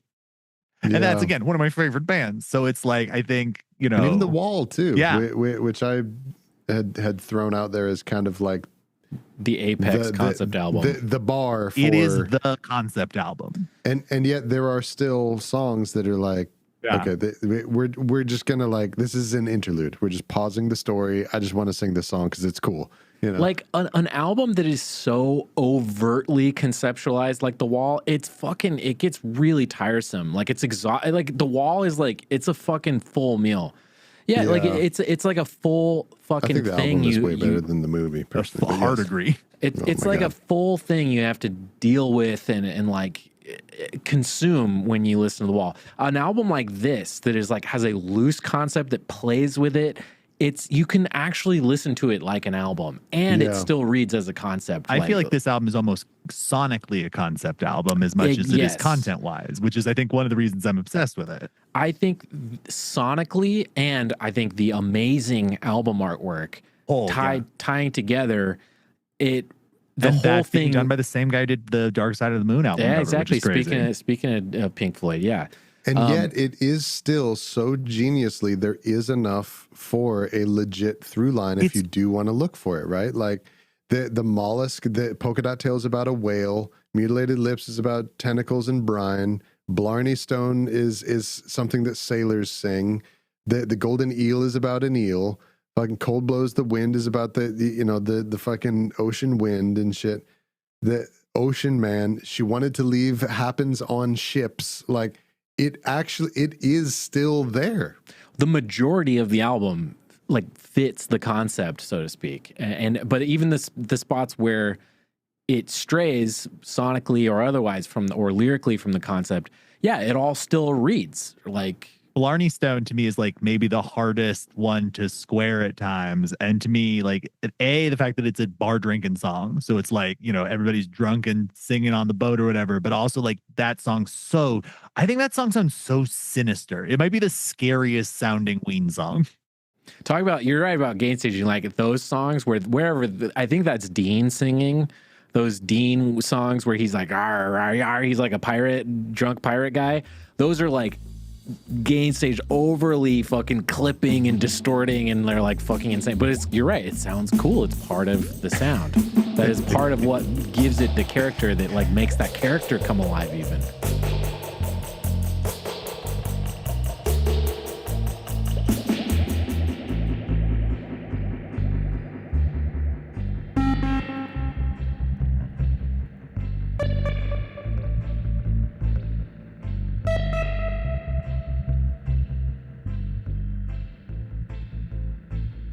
I kind of feel us all wanting to do standout songs. Standout songs time. We've reached the point where we need to dive in. Talk about specific songs now. We need to dive in to the Mollusk. Luckily, I've hit a couple of mine pretty thoroughly at this point, so that's good. Because I want to be a better podcast host than goddamn Nate and let the guest go first. Oh, yes. So I would say, because again, it's you know, hot take, good album. I mean, because I figure you guys will have other stuff. Waving My Dick in My Way, again, just one of my favorite songs. I don't understand why sometimes, but I would say since I was 17, this is a song I've listened to probably once a week forever. It's interesting because out of all of the just all-timer songs that are on this, I would not have guessed that if there is one that you choose and put into your top 50 of all time that you're obsessed with, that it would be that one. Yeah. There's just something about old Jimmy Wilson. He's a real good dancer. Kyle, he's a real good dancer.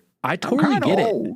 I totally get it. That song, above all others, has been stuck in my head all week. Yeah. Like, prepping for this. It's like sort by of far their perfect pop song. Yeah. It's earwormed itself so thoroughly into my head. I walk around and I'm just singing, waving my dick. And I can understand. It is the one that earworms. It's such an earworm. Yeah. And then the other two that I'll throw out, one is Buckingham Green, which again, like that was a song that like really, it's incredible. Like I'm on the producer's podcast. I should give this fucking book a shout out. So when I was like 17 or 18, I am, in high school, and I'm basically, if a book is about the history of music or anything about music, I am consuming it at a rapid pace, like just anything. Mm-hmm. And I picked up a book called Sonic Alchemy that is about record producers. Sounds familiar. And I read it a bunch of times in my 20s and stuff like that. It's the thing that made me want to become a sound engineer and shit like that. And it covers a wide range of stuff, because it sort of turned me on to like all the guys who produced like the latter era Temptations albums, all the way to Steve Albini. That's what got me into Lee Perry. He's one of the chapters, and there was him and King Tubby, and I was like, oh, all of this, please. Hell yeah. And so that was around the time I started to think about production in music and really started to sort of like consciously listen to stuff as not just like, oh, I like this song, but like, oh, the drums sound interesting, or like, why do I like when the guitar does that and shit like that. And, I had eclectic taste then, not to the level that I would one day get to, but like, I remember thinking like, oh, I love the way Surfer Rosa sounds. And also In Utero. Oh, and The Breeders. Turns out I love Steve Albini production value. What is that? Oh, it's a drum sound. It's the way the guitars go and stuff like that. And I remember hearing Buckingham Green and my mind sort of frying because I couldn't really parse all of it despite it sounding normal. And it's and I think like Blarney Stone and a couple of other ones on here are similar to that. Cold Blows the Wind being another one where it's like my brain sort of like looked at it in a way it had not looked at music before. And I think it's like perfect band, perfect time, perfect interest perspective to just sort of hit Buckingham Green in particular. And then I also think I'm Dancing the Show Tonight is just a song that like I might like have to come out on stage to at some point. Like it's just like I feel a real like kinship goofy weird performer. That's my favorite song on the album. I'm dancing in the show tonight. Hell yeah. It is. I love that song. I love these weird takes. Fuck yeah, dog. Yeah. Not to totally preempt Not to preempt favorite Holy. best, but oh my god, I love that song. I love it. I'm obsessed Go with on. I'm obsessed with dancing in the show tonight. Well, Kyle, are you done with your three? Oh, that please. you Yeah, want to no, talk I just about? want to Okay. keep going. Have I got a cool expression on my face? So yeah, we'll use this to talk about that song since that's one of yours and it's one of mine too. It's actually my first one that I would point out. Is, dancing in the show tonight, man. Talk about it.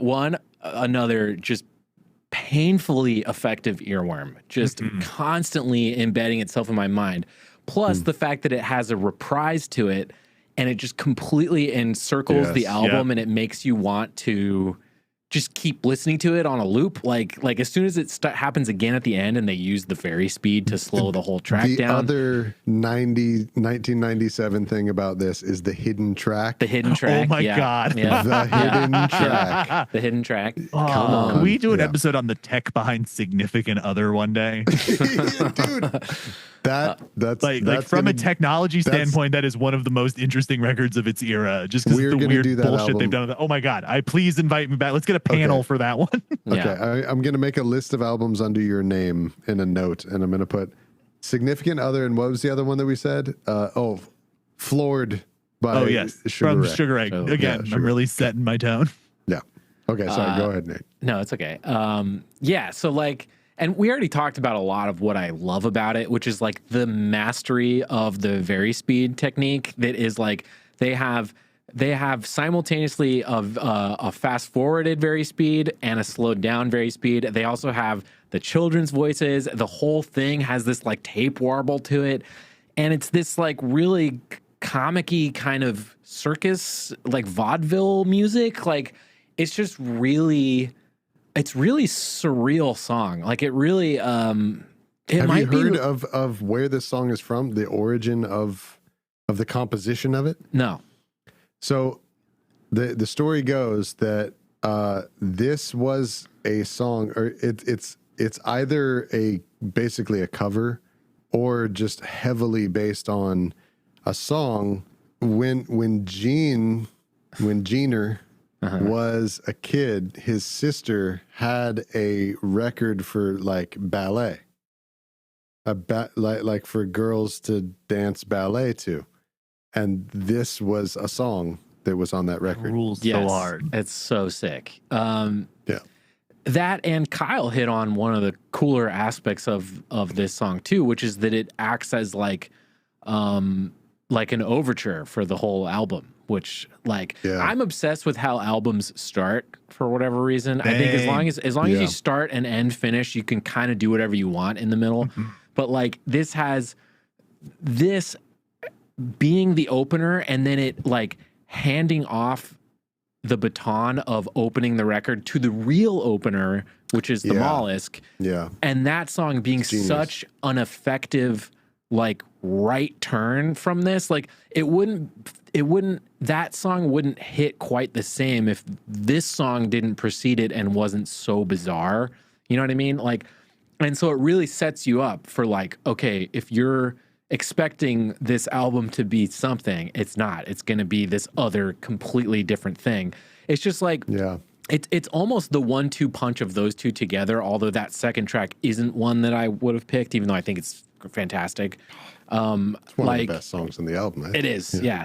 Like, okay, I struggled all week. I almost texted you several times. I was just going to be like, I have never, since we started doing this show, in over 20 albums that we've done, I've never struggled this hard on like ironing out and nailing down which three I'm going to pick, because I think you could literally pick like 6, 7, 8. Like there's so many good songs on this album. I have no idea what you're going to pick next. This is the most excited I've been in a music chat in a long time, gentlemen. It never ceases to amaze me. Kyle, this happens all the time. The songs, I feel every week, every single time that we do this, I feel so certain that Nate has picked the same three as me, because they're obviously the best three. And the ones that he picks, I'm always like, I love this. It's not like I think you're crazy or something. It's just not what I expected.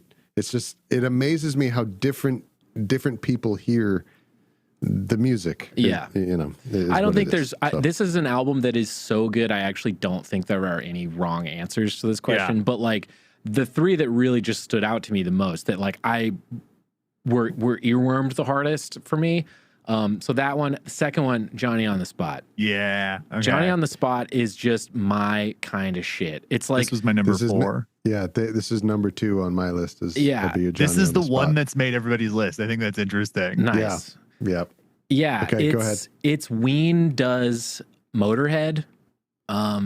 Like, and I love Stroker Ace too on White Pepper. It's like that is really Ween doing Motorhead. This is like kind of a more punky thing, but I mean Motorhead's pretty punk too. I mean, really, if you really think about it. So you haven't heard Quebec yet, right? I haven't listened to it for this yet. No. Okay, you have Ween doing Motorhead in store for you. Yes, no, right. And I think I'll sick. just let you find that. I think it's well, I have heard Quebec before, but it's been a couple years, so I can't remember like what songs you're talking about specifically. But the first song on that, he's doing like a full on Lemmy impression.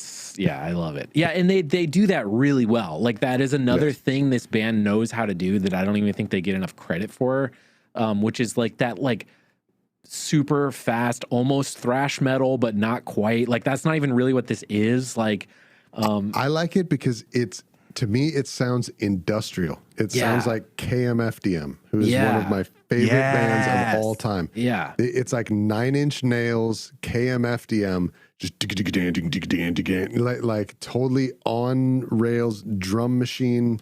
Like the guitar isn't actually edited to the point that a KMFDM song would be, but it's performed that really tight, intricately. Yeah, right. Yeah, like a lot of Dean's guitar playing is more loose on various songs, but on this one it's like just like it's rectangular the way that he plays, and the degree of distortion, which again is a direct distortion. It's not recorded through an amp. There's no fucking reverb on it, which makes it sound even more industrial. Just the anxiety just thinking about it. It's so good. It is raw dog and a 1/4 inch. And it really is. And the juxtaposition between how hard he's slamming that 1/4 inch and juxtapose that to the lead vocal, which is one of the examples of what I was talking about before, which is of weak gain staging. Yeah. I'll be your Johnny on the Spot. I'll be your Johnny. Like, and the way that you can pick out the weak gain staging is that there are some syllables that get lost behind the music where you can't understand what he's saying. They vanish. Yeah. Right. Yeah. And that's feels like a guy close talking to you that you kind of can't hear all of. So you have the 3 aspects of this like textural mixture. Like what album was it what we were talking about when you like it's the musical equivalent of putting the granola in the yogurt, where you like mix, you get those textures that go together and unlock each other. The fucking like insane Chicago 3 or something. I can't remember. Yeah, I don't remember. It might have been Beach House or something. Oh, okay. But the insane distorted guitar, and then the vocal, which is on the complete other side of the spectrum. Yeah. It's not, I'll be your Johnny on the Spot. I'll be your Johnny on the Spot. And then in the middle, this weird, is it like thrash drums? No, it's just like a goofy drum machine. It's a goofy drum machine, but it sounds like drums you would get off of a keyboard. Yeah. Like from a Casio. Like they sound like the drums from a Casio, but they sound like hyper edited to like, even if you notice on there, like a lot of the drum fills are in like weird places. Like they're like in the middle of bars and stuff. Like they're like real all over the place. So another thing that I learned that I loved, and I think I might have picked it up partially from Ween, is that some of their production and songwriting stuff straight up kind of parallels the approaches to grindcore. A genre that I think sometimes gets maligned, but is to me kind of interesting, and it's sort of taking hardcore to its furthest possible extent. And one of the things I fell in love with was bands like Agoraphobic Nosebleed, who like were like, we have drum lines humans can't play. Yeah. Like we have set up a piece that a human physically would be unable to do, and it is that heavy and fast and complicated. And like I the first time I heard that, like there is some part of me that like every band I like that has weird little drum machines that you're pushing hard, like something like this. Like there is that, like, okay, like there is DNA that this shares in a way that kind of fills me with delight.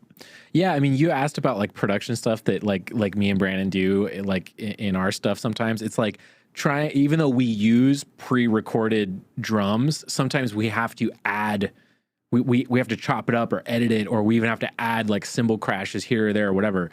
But I'm too much of a hip hop fan. I'm like, tear it apart and rebuild it. Well, we always our goal is to make it sound like a real drummer is performing all the time. So like we go out of our way to make it like if you do an edit, it's like you do the edit in a way that is like completely invisible.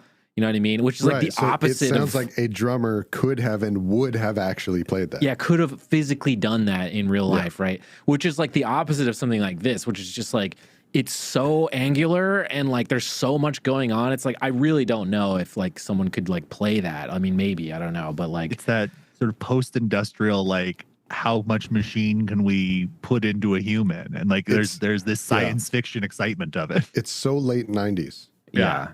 You know, it's so... We didn't know how good we had it with all that goth shit back then. Yeah. And it's so effective in contrast to because the rest of the songs don't sound like this. No. It comes out of fucking nowhere. It comes out of Polka Dot Tail. Yeah. You guys. Like it's track 4. Like that's why. Like the 4 tracks they have taken you on into this record, there's like you are just like, okay, where are we going next, guys? I have zero idea. It's like complete roller coaster. Like from song and then to the song. Fucking guitar solo with the ring modulator on that it. Was what I was gonna say. Is my favorite thing about this song is it's the ring mod guitar solo. It sounds like if a broken television tried to rip a solo. Like that is what it sounds like. Yeah. And apparently they say this sounds like band like lore legend shit that like people just probably made up or is like something that maybe kind of happened but not at all in this way. Like they say that Dean shredded that ring mod solo so hard in one take. The ring mod actually broke right after they finished. Hell yeah, the ring mod.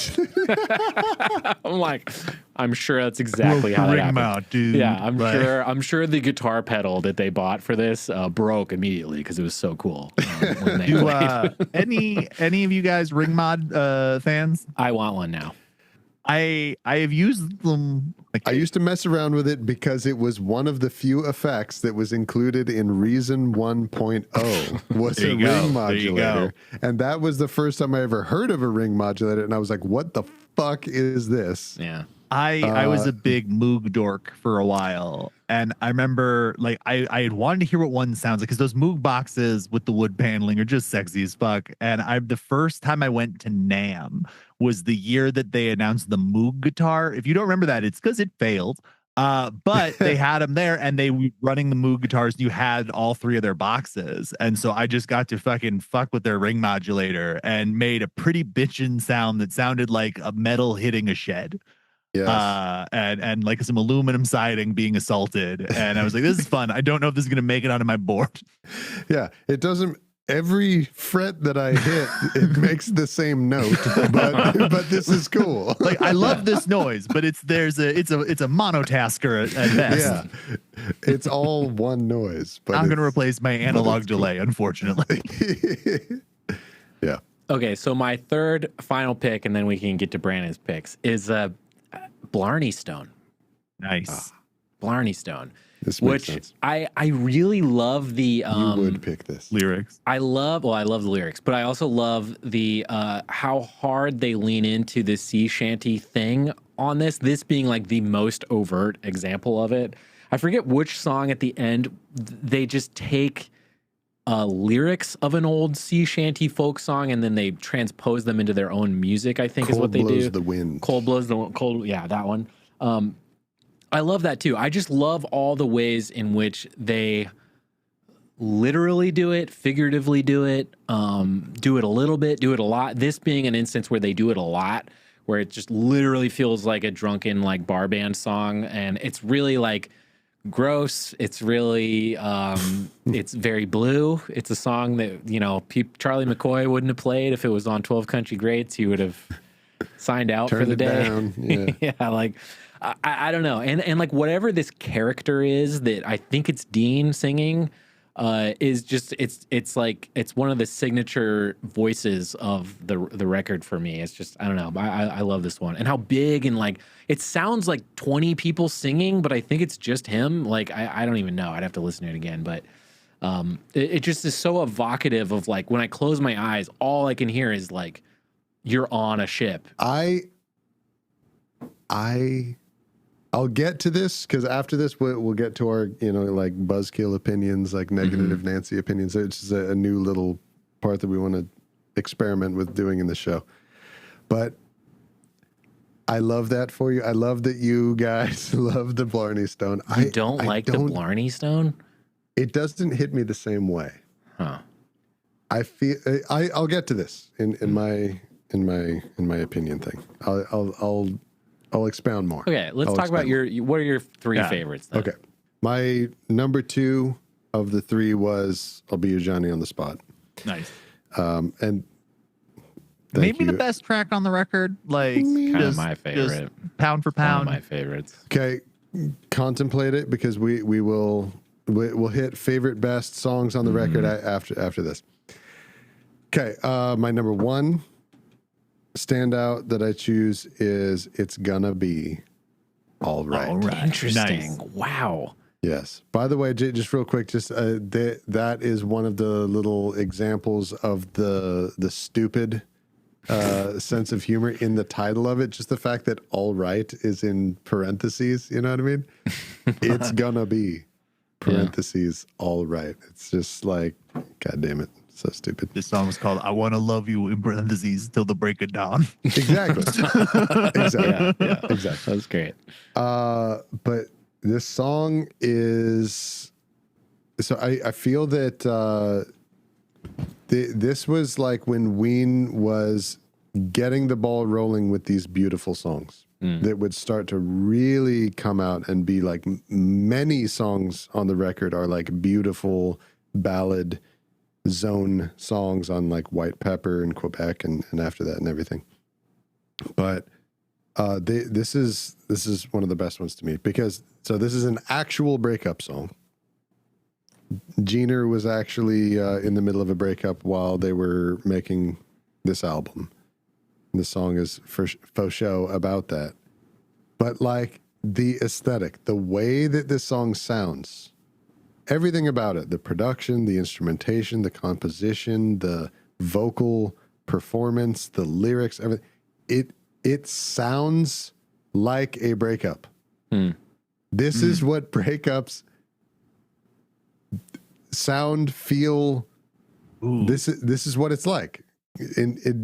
Distilled down into sound. Can I also say that it sounds like the ocean?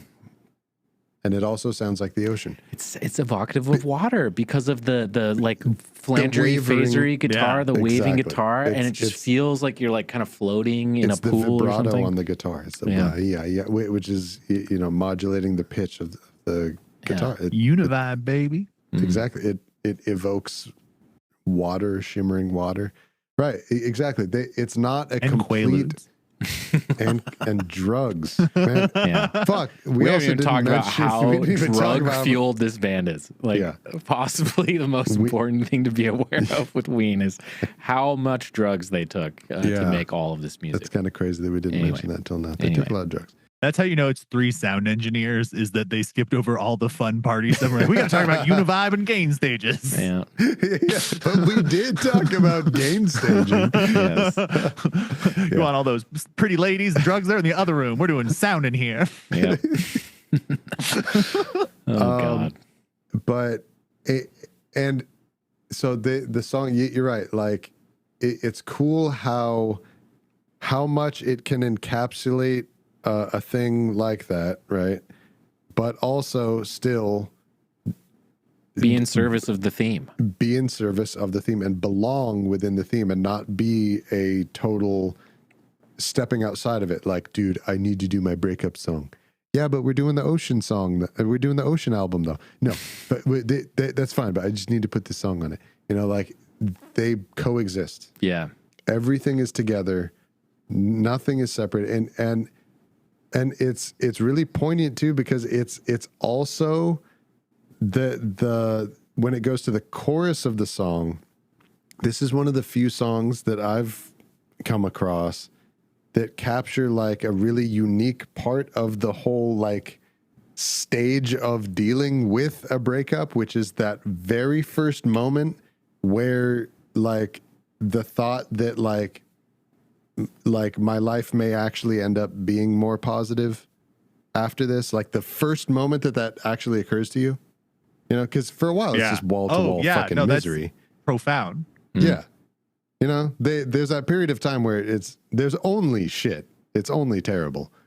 But eventually, at some point in time, there's that first moment of like, you know, like it still hurts, but this might actually be good. What? Yeah. What?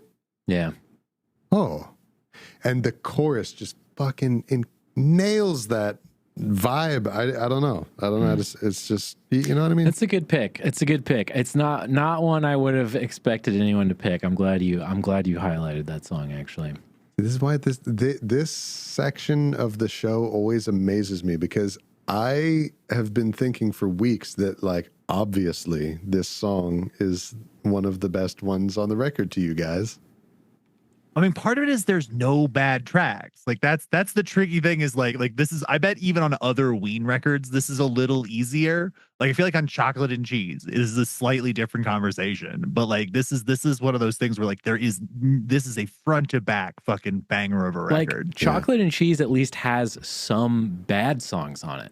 Like there's like 2 songs on Chocolate and Cheese that I just like don't care for actually. Or maybe one. I'm forgetting what it's called now off the top of my head, but number 3, She Wanted to Leave. Interesting. This was the one that like I was curious if anyone was going to talk about, because it's the sort of like after Ocean Man kind of adventure. Yeah. Exactly. Yes. I'm shocked. Right. This is that the denouement. Yeah. After the pinnacle of Ocean Man, right? It's like this is the credits. Right. It is, yeah. It's so nautical. It's literally just a little like story in a bottle that doesn't have to do with all the rest of the stories being told previously in the album. But it's sort of like, you know, in Watchmen, there's like that other story that's happening within the comic book that the guy is reading. The Black Freighter. The Black Freighter, yeah. She Wanted to Leave is like the Black Freighter story that's like, I was going to throw out that they like wrote, they're like, look, this is wild. What if we threw like a thing that's like 25% a Decemberist song? Yeah.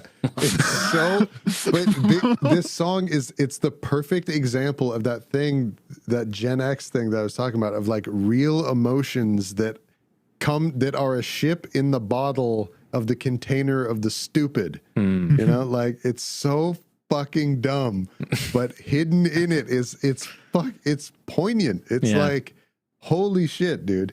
Like this guy who he didn't even realize that he started to like believe his own misguided fantasy of like his captaincy and who he is, and you know, like the woman that I captured on a raid years ago, like she will be my bride and she must love me. Like it didn't even occur to him that she doesn't love him, and like seeing the evidence of it laid out before, like it's so fucking heavy, it's so intense, interesting, and it's so stupid at the same time. It's genius. It's everything. It's everything distilled and accomplished in 2 verses, by the way. I love your picks. That's all he needs. I love your picks because they're like you said, they're not the ones I would have picked, and they're gonna make me re-listen to those songs. Yeah, that's been my favorite part. Is I've got so much I wanted. Like I already want to re-listen.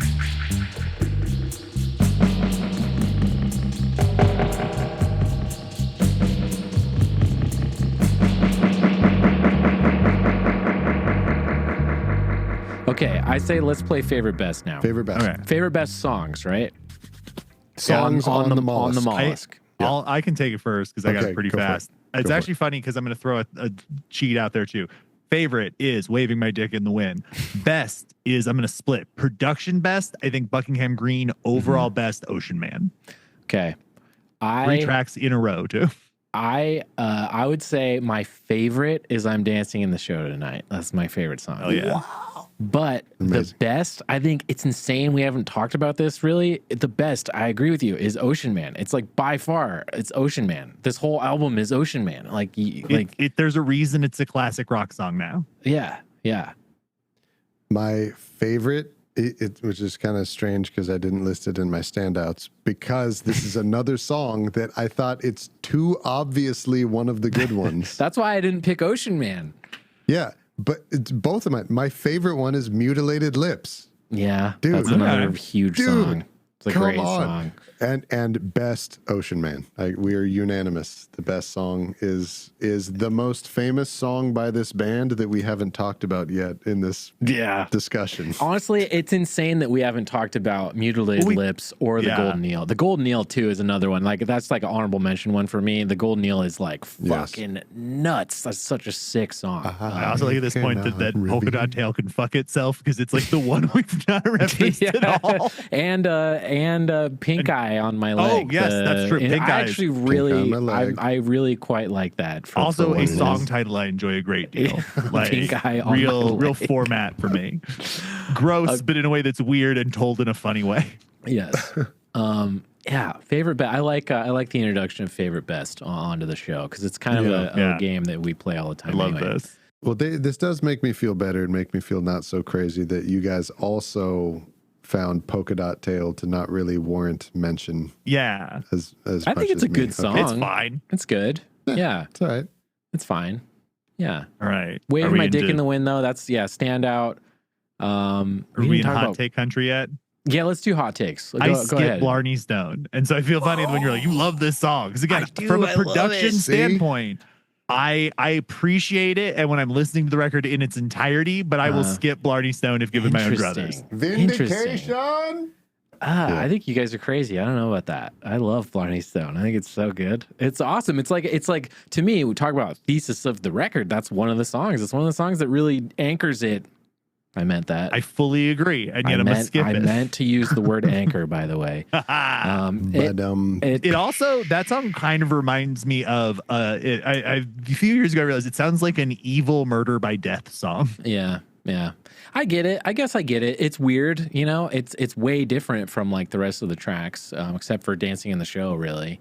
And Buckingham Green. I think Dancing in the Show, Buckingham Green, and Blarney Stone, those are like in one sonic place, and then you've got like Dick in the Wind, Johnny on the Spot, those are kind of in a place, and then the rest of the songs all kind of are more, they're Ween in the less extremes, right? It's more just Ween making music. It's not Ween trying to like put on like an act or something, or be playing. It's not Ween playing a character. Okay, that's a fair hot take. Skip Blarney Stone. That's I can live with that. I imagine there is a subset of Ween fans who just like did a spit take and threw their glass into a fireplace. Like, what? Skip Blarney Stone. I really love that about the Ween fandom, and it reminds me sort of like Deftones fandom, which is how not centralized it is. Yes, the opinions are. A lot of bands fandoms have a very and not just music and movies and lots of other stuff. A lot of fandoms have, a very kind of a large amount of homogeneity around certain opinions. But Ween is one where, man, you can find somebody who thinks I've always struggled with fandom because like the idea of like, and we all agree on these 9 things has just never been my life. Like I when I was in that world where it's like we all agree that Back to the Future is the best movie ever made. I'm like, slow the fuck down. That was I didn't even own that movie. Yeah, take it easy. And so like, have you seen the first Ninja Turtles? Yeah. Well, take it easy. Well, again, I'm a kid who's like, have you motherfuckers even seen Big Trouble in Little China? Do you know what movies can do? Brandon, hot take. You want me to go, or you want to do your hot take? I either way. You go first. Somebody go, cowards. My hot take is Great Pick would not have been the album I would have chosen to discuss about for Ween. Oh, okay. So this is not the Ween album to do. That's a good hot. That take is hot. It is hot. It is. I totally I completely understand how you arrived at picking this, because I probably would have came to the same conclusion too, to be completely fair. If you have to do one. If you have to do one, this is a really good one. But to me, I would, were you struggling with which one to pick? A bit. Yes. Or was it like obvious? It was a little obvious. It was a situation where I could have chosen several other ones, but at the end of the day, I did feel it's like, dude, it has to be the Mollusk. I kind of get that. If to play devil's advocate for my hot take here, because I get why you picked it, and I'm not really criticizing you for picking it, but if it was me and it was my turn and I had picked a Ween, I probably would have picked chocolate and cheese. Yeah. Because I think you can make the same argument that it's them coming out of the lo-fi era into the more hi-fi kind of thing. Trilogy of records. Yeah, and it's more just Ween, like genre hopping. You don't have to consume the whole album as like a concept thing, which is really great and it's really awesome. But it's like that album, like Chocolate and Cheese, is just like pure Ween. Like when you want Ween, like immediately. That's where you got to start. Yeah, like if someone were to say, "Oh, I heard of this band Ween, where should I start?" Well, just listen to Chocolate and Cheese. I think you could even make the case, and it's evident by how long we wanted to talk about it, is you could have just picked 12 Country Greats. You totally could. True. Like that's the funniest thing. The first half of the episode, I'm like, did we fuck up and should we pick that album? I thought that too. I'm like, did we fuck up and we talked about the wrong Ween album? Here's the thing though. I feel like now that we've done the Mollusk, I don't know if going back to Chocolate and Cheese, if we'd be able to have another conversation about Chocolate and Cheese, okay? Mm-hmm. Because I think we'd have a lot of the same things to say that we said about the Mollusk that we would about Chocolate and Cheese. Not identical because they're very different records, but like the conversation, there would be a lot of overlaps in those two conversations. It'd be interesting though, because like when Brandon messaged me, it was very specifically, how do you feel about the band, like Ween's album, The Mollusk? And when I saw it, I was like, oh, my favorite Ween album. I'm quite positive on it. And it was funny because had he said like, how do you feel about Chocolate and Cheese? I'd be like, I dig this, but I am probably not your guy for that record.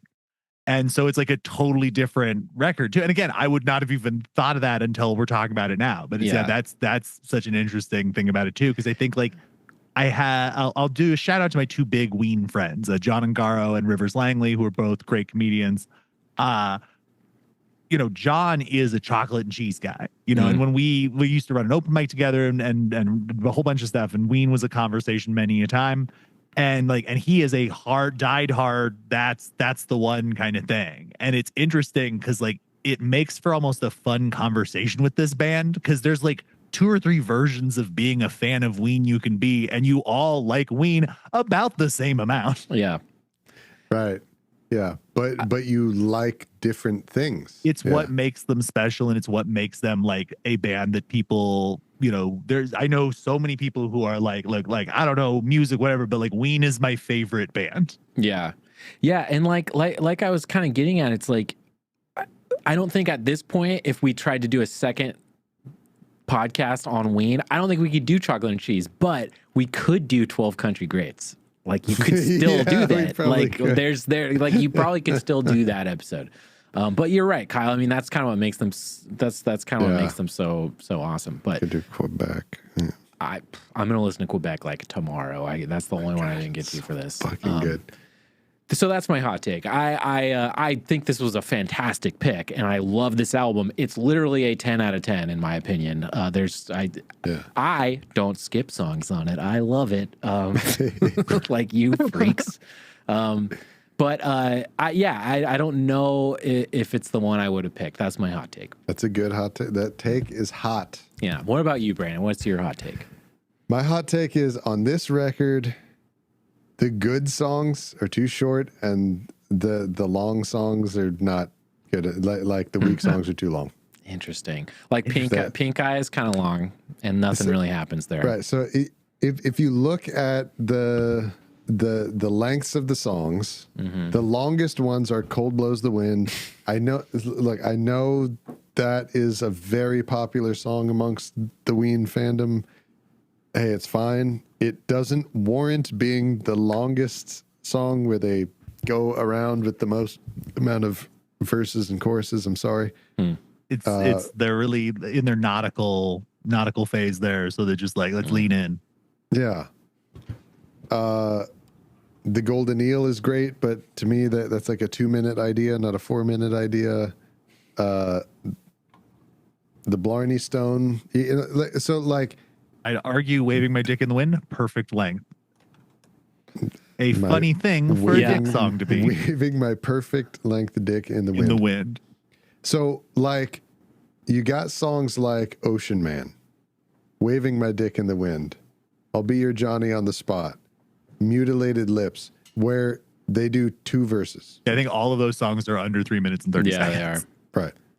Johnny on the Spot in particular, it drives me insane that it's not one more time through. I agree. Exactly. Yeah, it drives me nuts. And the songs where they do one more again is like, come on, man. Blarney Stone? Do we need to go around for another 2 more verses? I don't think so. Yeah. Cold Blows the Wind. Do we need to go around again? It just frustrates me of like, why this song is the one that you go around again? Why not the fucking other ones? I think that are so much harder. You know? I think if we can glean anything from your reaction right now is that it's funny. Maybe it's totally intentional. Fuck them. Fuck our fans. Yes. I never considered that, and it makes perfect sense. Yeah, like maybe they did that on purpose because it's funny. Like, let's take the slowest, most meandering songs, longest. The quickest songs, they're like, and the poppiest songs and the catchiest songs, shortest. Ocean Man, it blows my mind. That's 2 minutes long. 2 minutes and 7 seconds. Ocean Man. In and out. Bam, bam. The third thing on the list of things that make the Ween sound, one is no reverb. The second is the mixture of quality of gain staging. And the third one is how they'll do verse, maybe second verse, and then the third one is an instrumental verse, and usually with guitar. 90% of the time it's with a guitar, right? Where Dean will play not an improvised solo. It's almost never an improvised solo. It is a orchestrated, written instrumental part. It's a George Harrison solo. Right. It's the guitarist John taking a Frusciante verse. too. Like a who? I said it's kind of John Frusciante and George Harrison. Right. Like we're just all putting out our Frusciante. organized solo people. Yeah. Exactly. And it's amazing how they still accomplish that in the short ass songs. Ocean Man has it. Johnny on the Spot has it. Dick in the Wind has it. Buckingham Green has it. All these do, right? Yeah. And yet, for the most boring Golden Eel is still 4 minutes long. they gotta go around. Yeah, exactly. So that's. I think that take is a little less hot than yours was, Nate, and yours too, Kyle. But I think well articulated, though. I think we've done good work here, gentlemen. I think so too.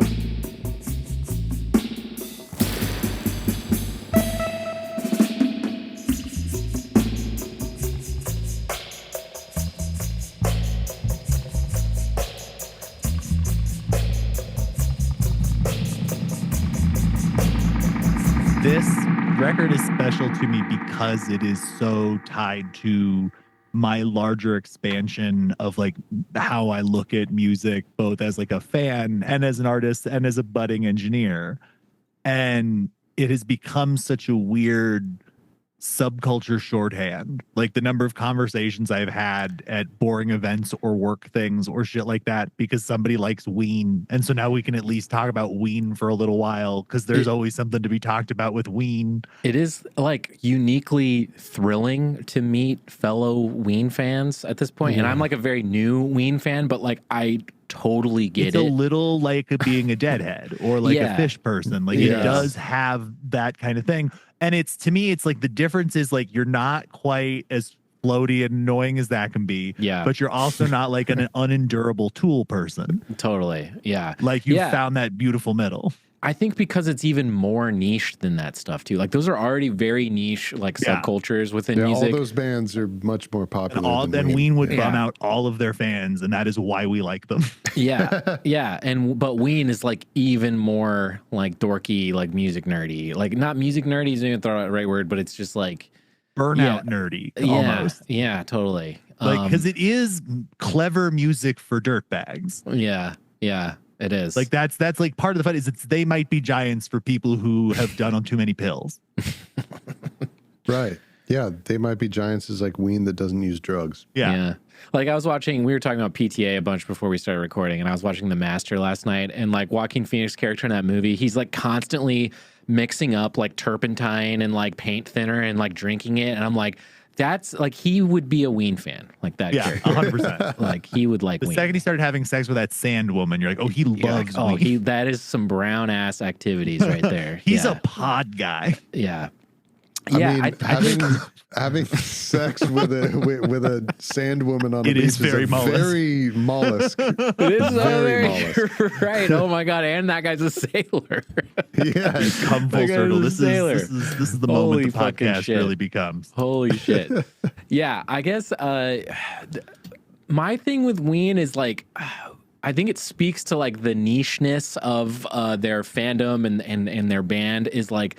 They feel like the world's most famous local band. Like they're the biggest local band of all time, but they're still a local band like that. And like they're from fucking Philly or Pennsylvania, New Jersey, and like I don't know, but they feel like a band that like as soon as I came across them, I was like, oh man, I just like you feel like you know these guys. Like they're like the little band that could, and it's like in that Guided by Voices vein where like you're invested because like I could be in this band. Yeah, and yet they're brilliant in every way, and I think that like their humor like masks a lot of like how brilliant they are, and I think Brandon, you kind of hit on that a lot with like the whole Gen X-ness of them, and I think that's part of it. Makes all the sense in the world that they are friends with the South Park guys, who are also to me like definitive Gen X voices, but I think both do a very good job have been able to do something that is uncompromising and yet is so universally identifiable in a way that is like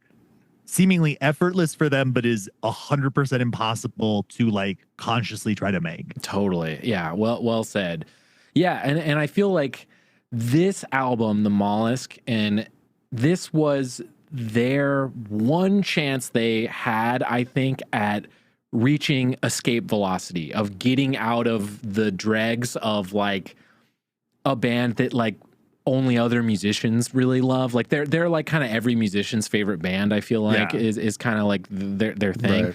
And this album was their shot. They did. I really think they did everything right. It's their alternative rock record. Yeah, like, I feel like every band in the 90s that you love has the one, you know, it's the Dear You for Jawbreaker. Like there's so many versions of this that is the sort of like, this was the one that was going to break. I mean, Electric Larry Land from the Butthole Surfers is very similar. And they always get like one weird ass single. You get like your Peppers, your things like that. And I think like what's weird is Ocean Man not taking quite at the time, and it taking 25, 30 years for people to really be like, oh, this might be like secretly one of the best songs of the 90s. Totally. I have a theory about that, which is that, so remember, this is 1997. Here's my theory, is the reason for that is because Ocean Man did not have a music video. 100%. Yes, yeah. I did not know that. Ween's albums, all of them before this and after this, except for 12 Country Greats, they all have singles that have music videos. Yeah. The Mollusk has no music videos. I think this album suffered from just like a lack of support from the record label. I think 100%. They were on the tail end of like their deal, and I think the guy who signed Ween to Elektra, he passed away or got retired or something like that.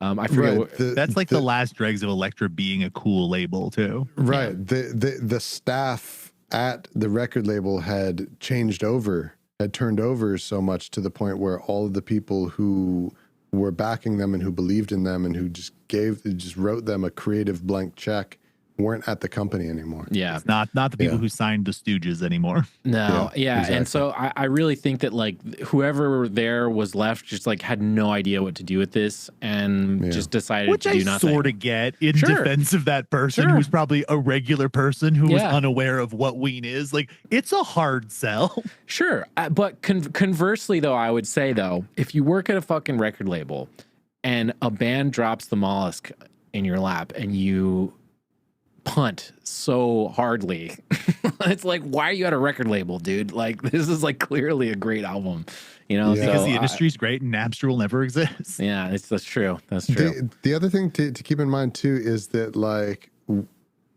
at this point in time right now, we're appreciating Ween, including La Cucaracha, Quebec, White Pepper, all their identity as a live band after 1997 and all this point, you know what I mean?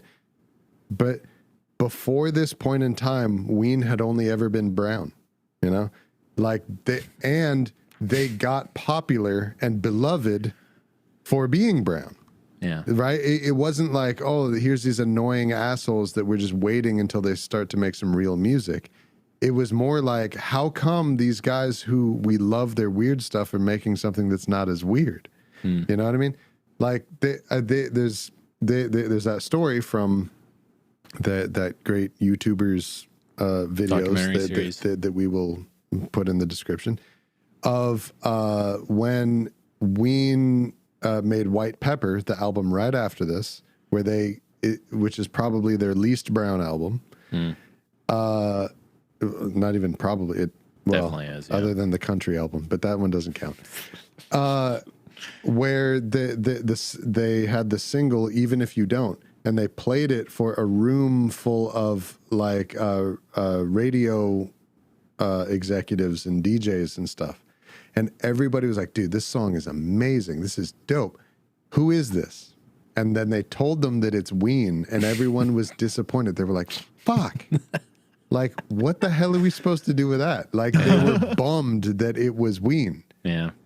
Because it didn't fit the identity, the narrative of Ween. Of Ween. You know what I mean? So like, oh yeah, it's one of the compelling things to me about like, you know, so many bands is like, and I mean the 90s has the quote unquote like sellout record version of this, but I think there's also just like, as bands evolve, like there's definitely bands where like I love one era of them and that is all. Yeah, there's a lot of bands like that for me, for sure. But not Ween. No. Yeah. Great, fantastic pick, Brandon. I applaud your pick. In fact, thank you. I dub siren your pick. That's how good it was.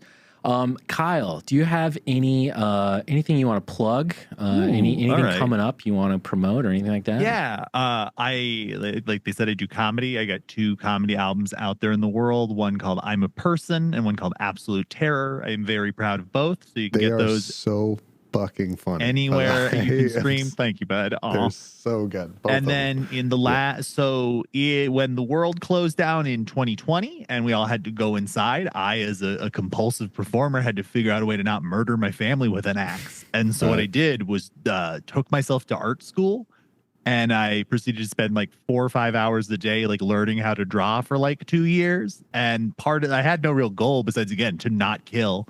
But it ultimately turned into, you know, my other big love in life outside of, you know, music stuff is I am a big fan of, like, I love comics. You know, it's like music, comics, horror movies. That's kind of, or film, I guess, is sort of the run. But, and not like, I'm not just like a superhero guy. Like I around the same time I was getting into, you know, weird music and interesting movies, I was also finding like Dan Klaus and Adrian Tomnier, you know, and that led me down this whole other run that sort of like, you know, with music, like I love when just an art form is compelling to me, just because then seeing what people can do within a space is so fun. And I think like, you know, so I've always wanted to do comics, and influenced by many different folks I've seen and known, I sort of studied and tried to work on it. And now in the last year, I've started a series called Huzzah.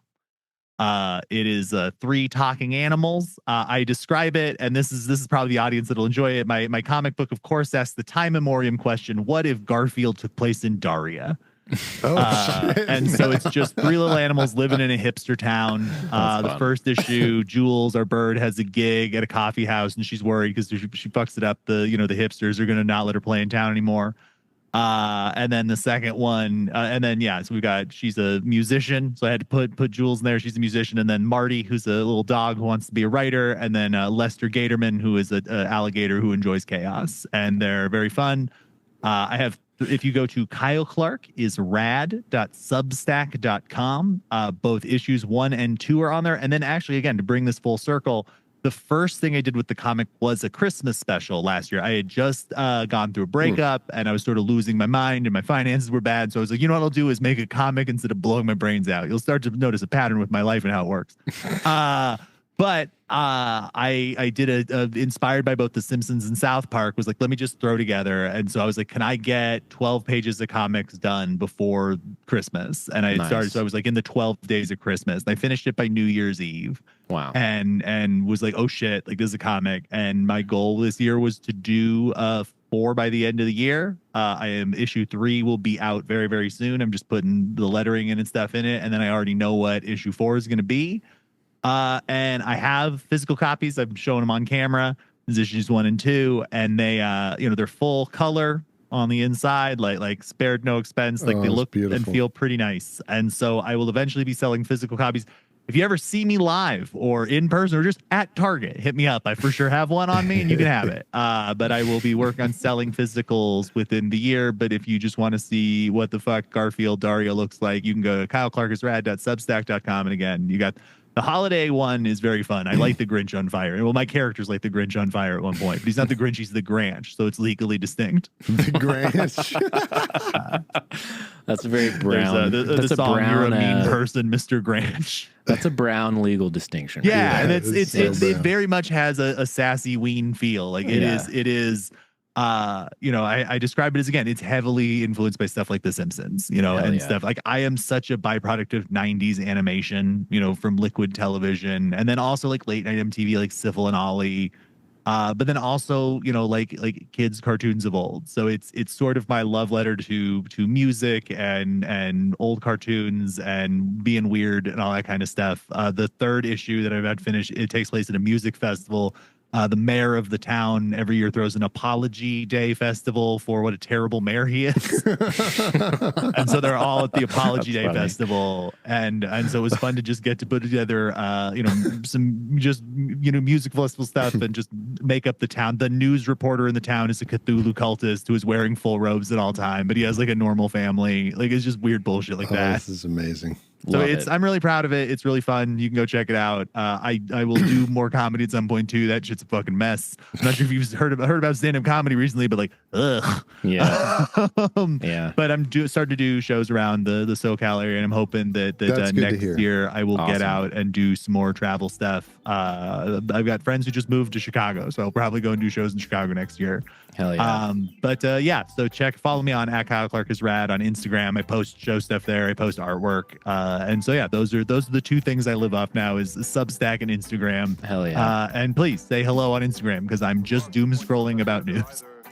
Well, Kyle, it was an absolute blast having you on the show. Guys, I always enjoy hanging out with the Black Market Dub boys. Yeah, we haven't done anything since we did that commentary track for Rockers, which was so fun. I mean, if you want to go back and hear 11 years worth of podcasting, you can go listen to This Is Rad, which ended in June. It's on the Patreon, but one day I'll put all those out somewhere. Nice. But we did an episode where we did a commentary on the movie Rockers, a movie that I adore, that Brandon turned me on to years and years ago, that we watched all fucked up on your floor one time. Yeah, we did. And so we did, and that's probably one of my favorite things we did. The podcast was that Rockers commentary is a real, as somebody who, I mean, can just talk to both you guys for forever, but like also just like getting to go that deep on that era of reggae, a thing that, like, again, you don't get a lot of people who like know that exists, let alone like want to talk about, engage with it, or the secondary media. So like, again, it was especially like dating Taylor and just having so many people who like old, legit, cool reggae was like a very, very like special moment for me. Super fun. Yeah, so check out This Is Rad podcast. You could probably find that. It's floating around somewhere. Great episode. Brandon, do you have any parting wieners for us? I do. Some parting Dean Wiener lyrics for us? Yes. Bring forth the mollusk, cast unto me. Let's be forever. Let forever be free. Goodbye. Bye-bye. Bye-bye. Listen to Ween.